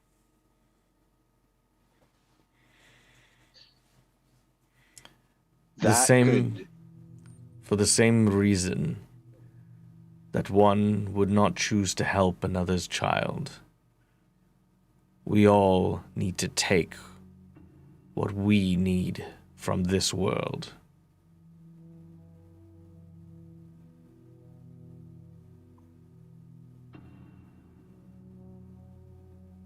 You all pause for a moment. The city of Korvosa is a harsh land indeed. And while evil and monstrous though he may be, the words that he speaks rings so true to home. The things he asks, the things he says, these are not words that are given to monsters and demons, but people that you know, neighbors and friends. His words could have come from any of them. That the world is a dog-eat-dog world that you have to take because you cannot expect to be given anything in this world. The city has chewed up so many and spat them out. Quinn, you above all have seen this more than any. Patrick, you having been framed for murder. Agnes, you're even working with a great deal of people in Old Korvosa. And Dante, even your friend who had fallen victim to a drug trafficking ring. All of you know that the words this man speaks are not hollow.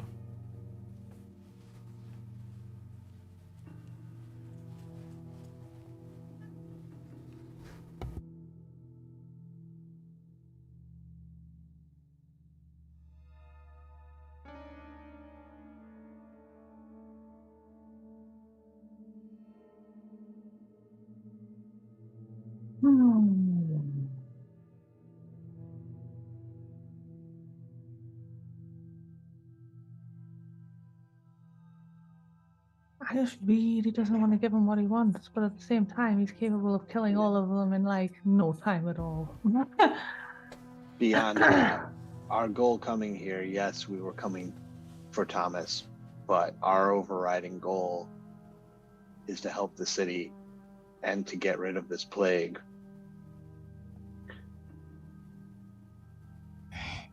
Now, knowing that there's a cure, could we find it on our own? It's possible. It's possible that if we come back and we say we know that there's a plague and that there's a cure to the plague, but Agnes, if he could speak for himself, would he choose this? Based on what you've told me of him and what we know of him, I think he would. To sacrifice himself for the whole city.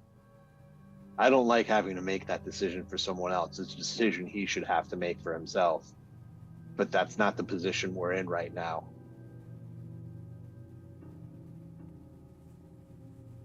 And if we look at it... To be fair, he could just keep the antidote and keep Thomas. He could. The antidote... Right, but how are we going to distribute it? There's an entire city against us. Just having the antidote. We've got allies and we've got means. We have clerics. Why is he willing to just give it to us? Why didn't he just... Why didn't he just kill us all and have what he wants? Because he wants to see us make this choice. Why even negotiate? Why even talk to us? She says, directing this question back at him.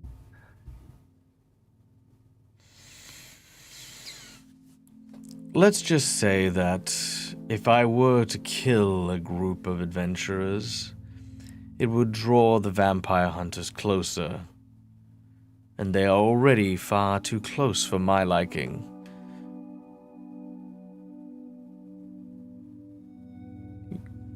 It seems that he knows about Elvie and Elvie's master being in the city.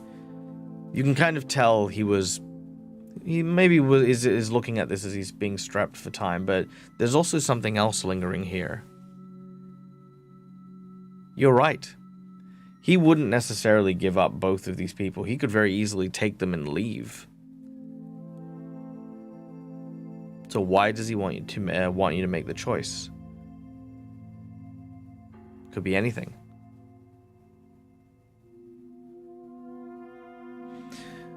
But I grow tired of your questions. You, mother, what is your choice? Speak it loudly, so as your conviction can reach the heavens.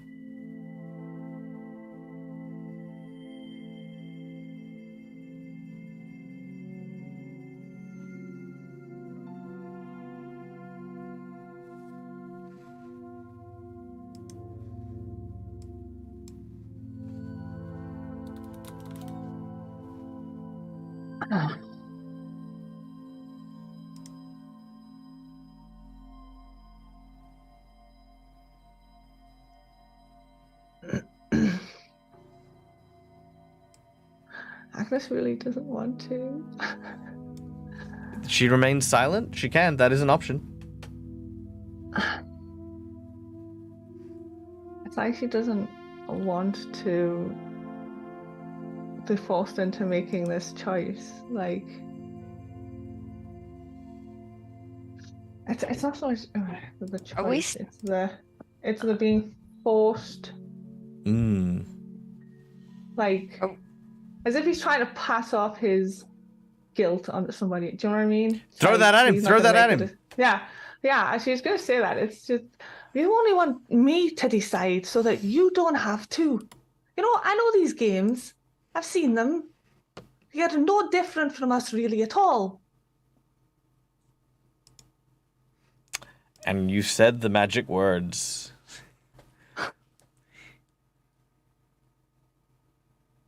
Correct. Interesting.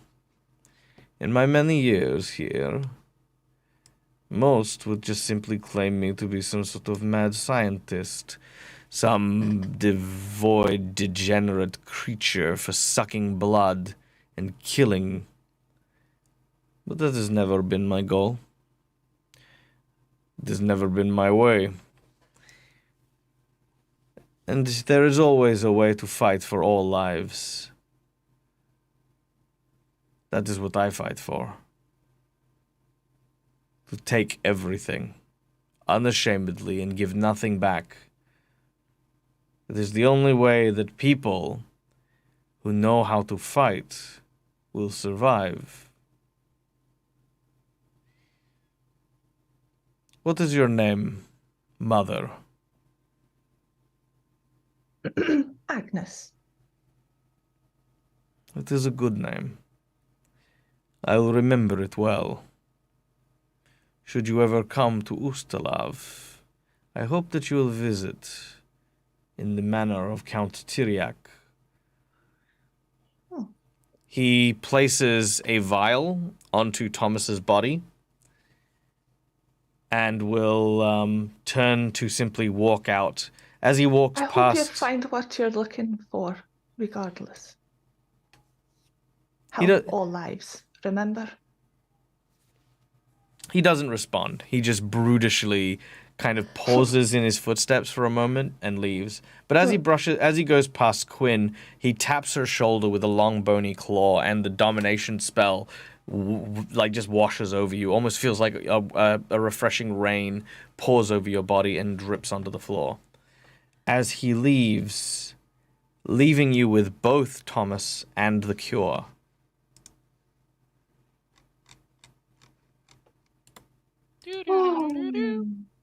My God, oh Agnes, dear you Lord. could scarcely Agnes have done holds onto better the than table. that. And she's trembling. She's like, oh. I will finish unlatching his restraints. He is unlatched, but still unconscious. He groggily starts to come to as Thomas looks over to you and says, Agnes? Agnes?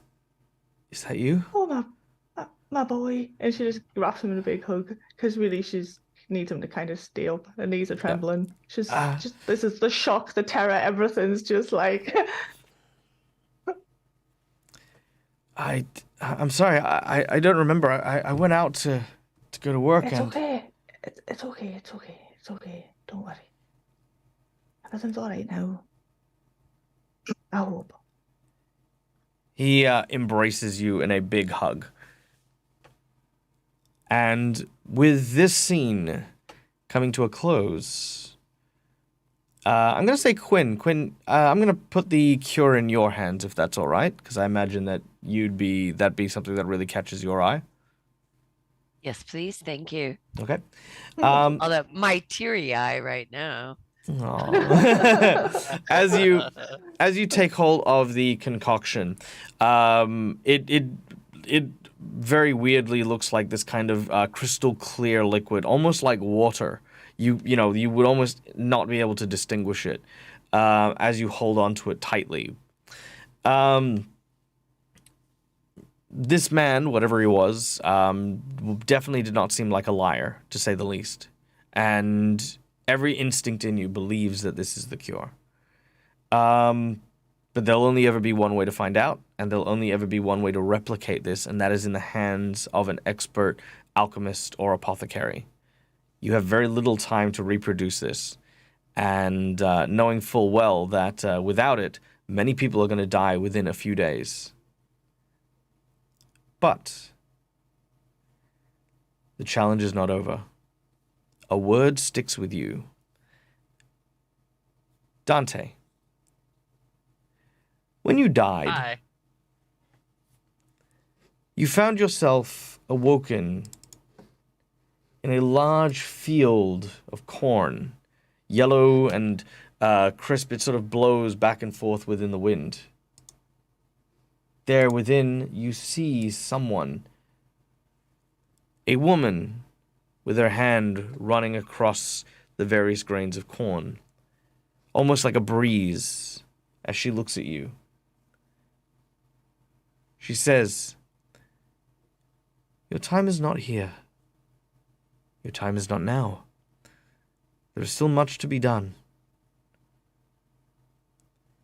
You must stop the rise of the Pallid Queen. If you do not, then this will only be the first course of a feast to hell."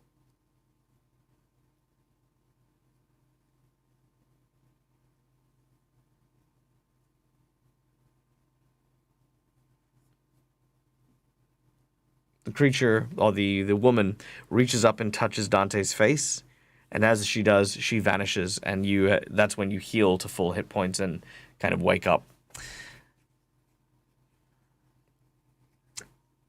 Padrig, you hear noises coming from behind you. You hear the sounds of footsteps as people seem to be leaving and running. You realize at this point the Varisians are making a break for it. This isn't a terrible thing. There's been silence for a while, and they're, being quite careful about stuff. But as they're making their way away, you can hear another sound coming from a nearby room. "The prisoners have escaped. Should we open the vats?" No, Andason wouldn't like it. "No, we should. If they get out, then, he will come after us." That's a good point. But these creatures, they're already too weak. We should ask Andason. Yes, all right. And you hear their footsteps going further and further away. Out of curiosity, Padrig, sorry if you don't mind me hijacking your character for a moment. You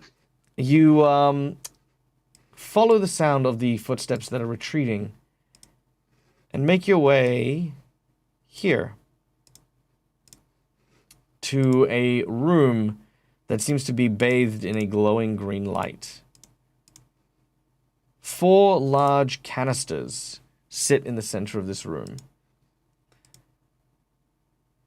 And as you enter, your heart kind of stops.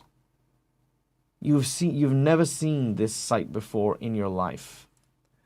You have no idea what to interpret or what to make of the creature you see floating in this vat of ooze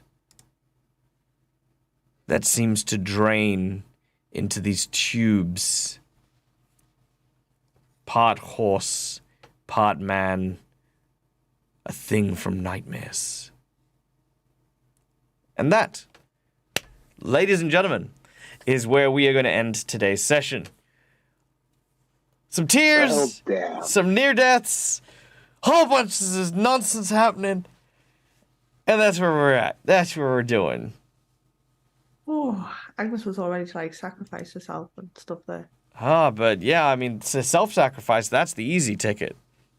Sacrifice someone else. Amazing. That was so good. Oh, you guys did amazing. You guys did wonderful. Amazing. And you know what? Like, through all of you guys kind of pieced together how to deal with him as well.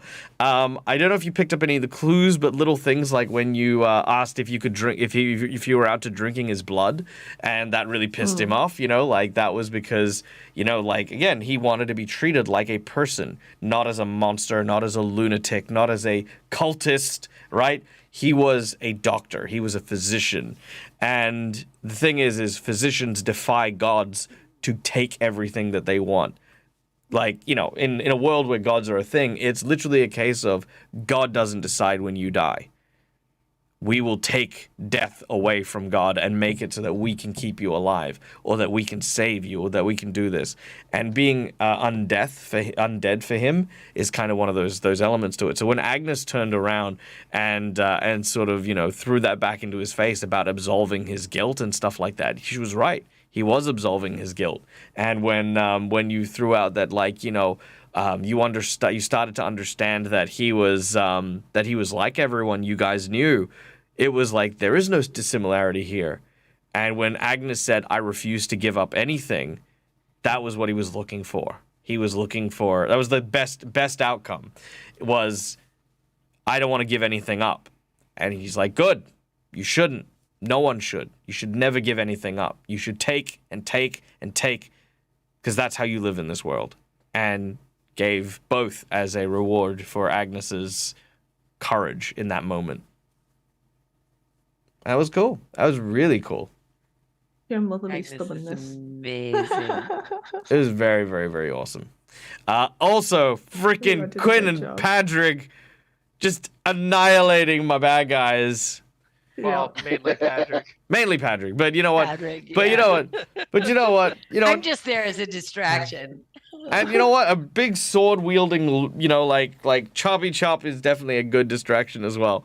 And you know what, Dante? I'd like to also give you some little props here as well. I think after that first little bit, you've really started to, like, you know, take a hold of those moments where, you know, like, hey, I can't speak, but I can still do stuff. Those are working super well, and I'm really glad that you embrace that, because, like, yeah, like I said, it sucks. Stuff like domination or silence or hold person, they can kind of hinder you really, really well. But I never view that as like, oh, well, you know, I can't contribute to something, you know. And I'm really glad that you got to, you know, play along with us even if you were muted. So don't worry about the muting thing. As a reward for the how well you played today, I'm going to say that your tongue will unswell, and while you are still sickened to high hell, you have regained enough mobility in your tongue to be able to speak for the next session. The funnier thing is, I looked through the druid spell list. They don't have a lot of non-verbal component spells. No, they don't. They do not.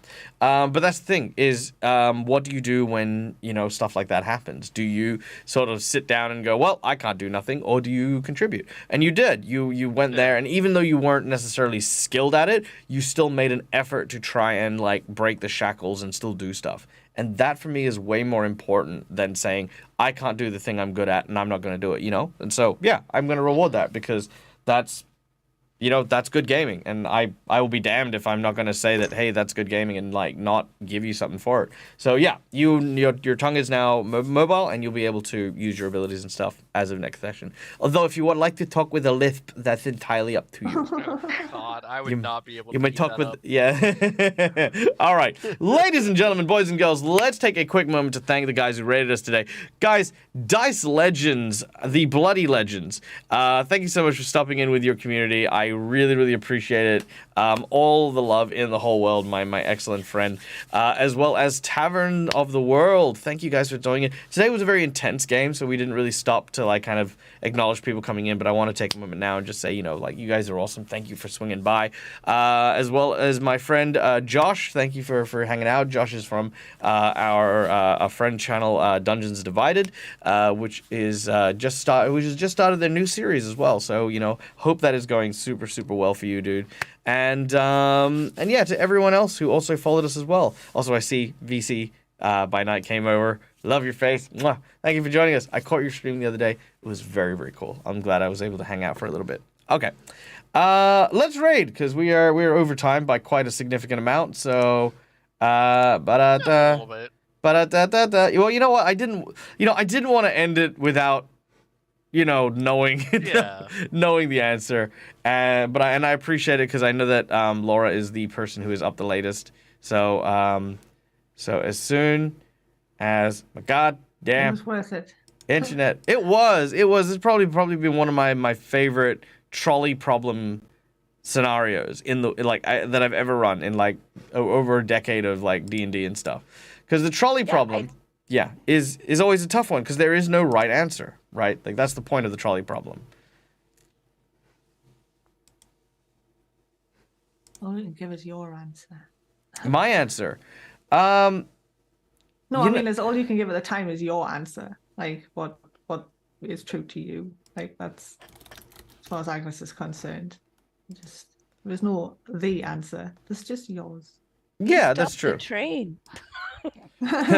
Yeah, it's like this was hilarious. This was hilarious. Someone told me this joke based on what you said, Aya, which is, okay, the trolley is coming down this track and it veers to either the left or the right. Okay, on one track you've got one person, on the other track you've got 5 people. Okay, as you're going forward, who do you hit? Oh no, sorry. You know, like You what can do you change the direction. Yeah. Yeah, you can change the direction. Okay, so what do you hit? And everyone's like, okay, cool, I'm going to hit the one person. Or somebody says, oh, I hit the 5 people. And then it was really funny. I saw somebody say, I hit the brakes. Like, it was so good. That's exactly what Agnes did. She hit the brakes. Or you spam the thing that turns the tracks so that it derails. Yeah, true, but that then kills you. That kills everybody on the train, or, you know. I mean, you're not wrong, but it saves the multiple people at the same time. Well, that is true. That is true. All right, we are going to go and raid Scarlet64. Yeah, because Scarlet came and raided us yesterday, which I greatly appreciated. Which I think was actually Scarlet's first raid of our channel, which is awesome, because, you know, we're normally like kind of on the wrong end of it. So I raided into her, but, you know, so yeah, we love Scarlet. Scarlet is wonderful. She is an incredibly talented musician, DJ, and role player, as well as learning Pathfinder for the first time. So let's go send some love. Let's go hang out with their chat. Don't forget to throw out all the raid emotes. Boom, there they are. Throw out all the raid emotes when we get there. And guys, stay safe, stay wonderful. Until we meet again, as always, from me to you, game hard or die trying. Bye, everyone. Bye. Bye-bye.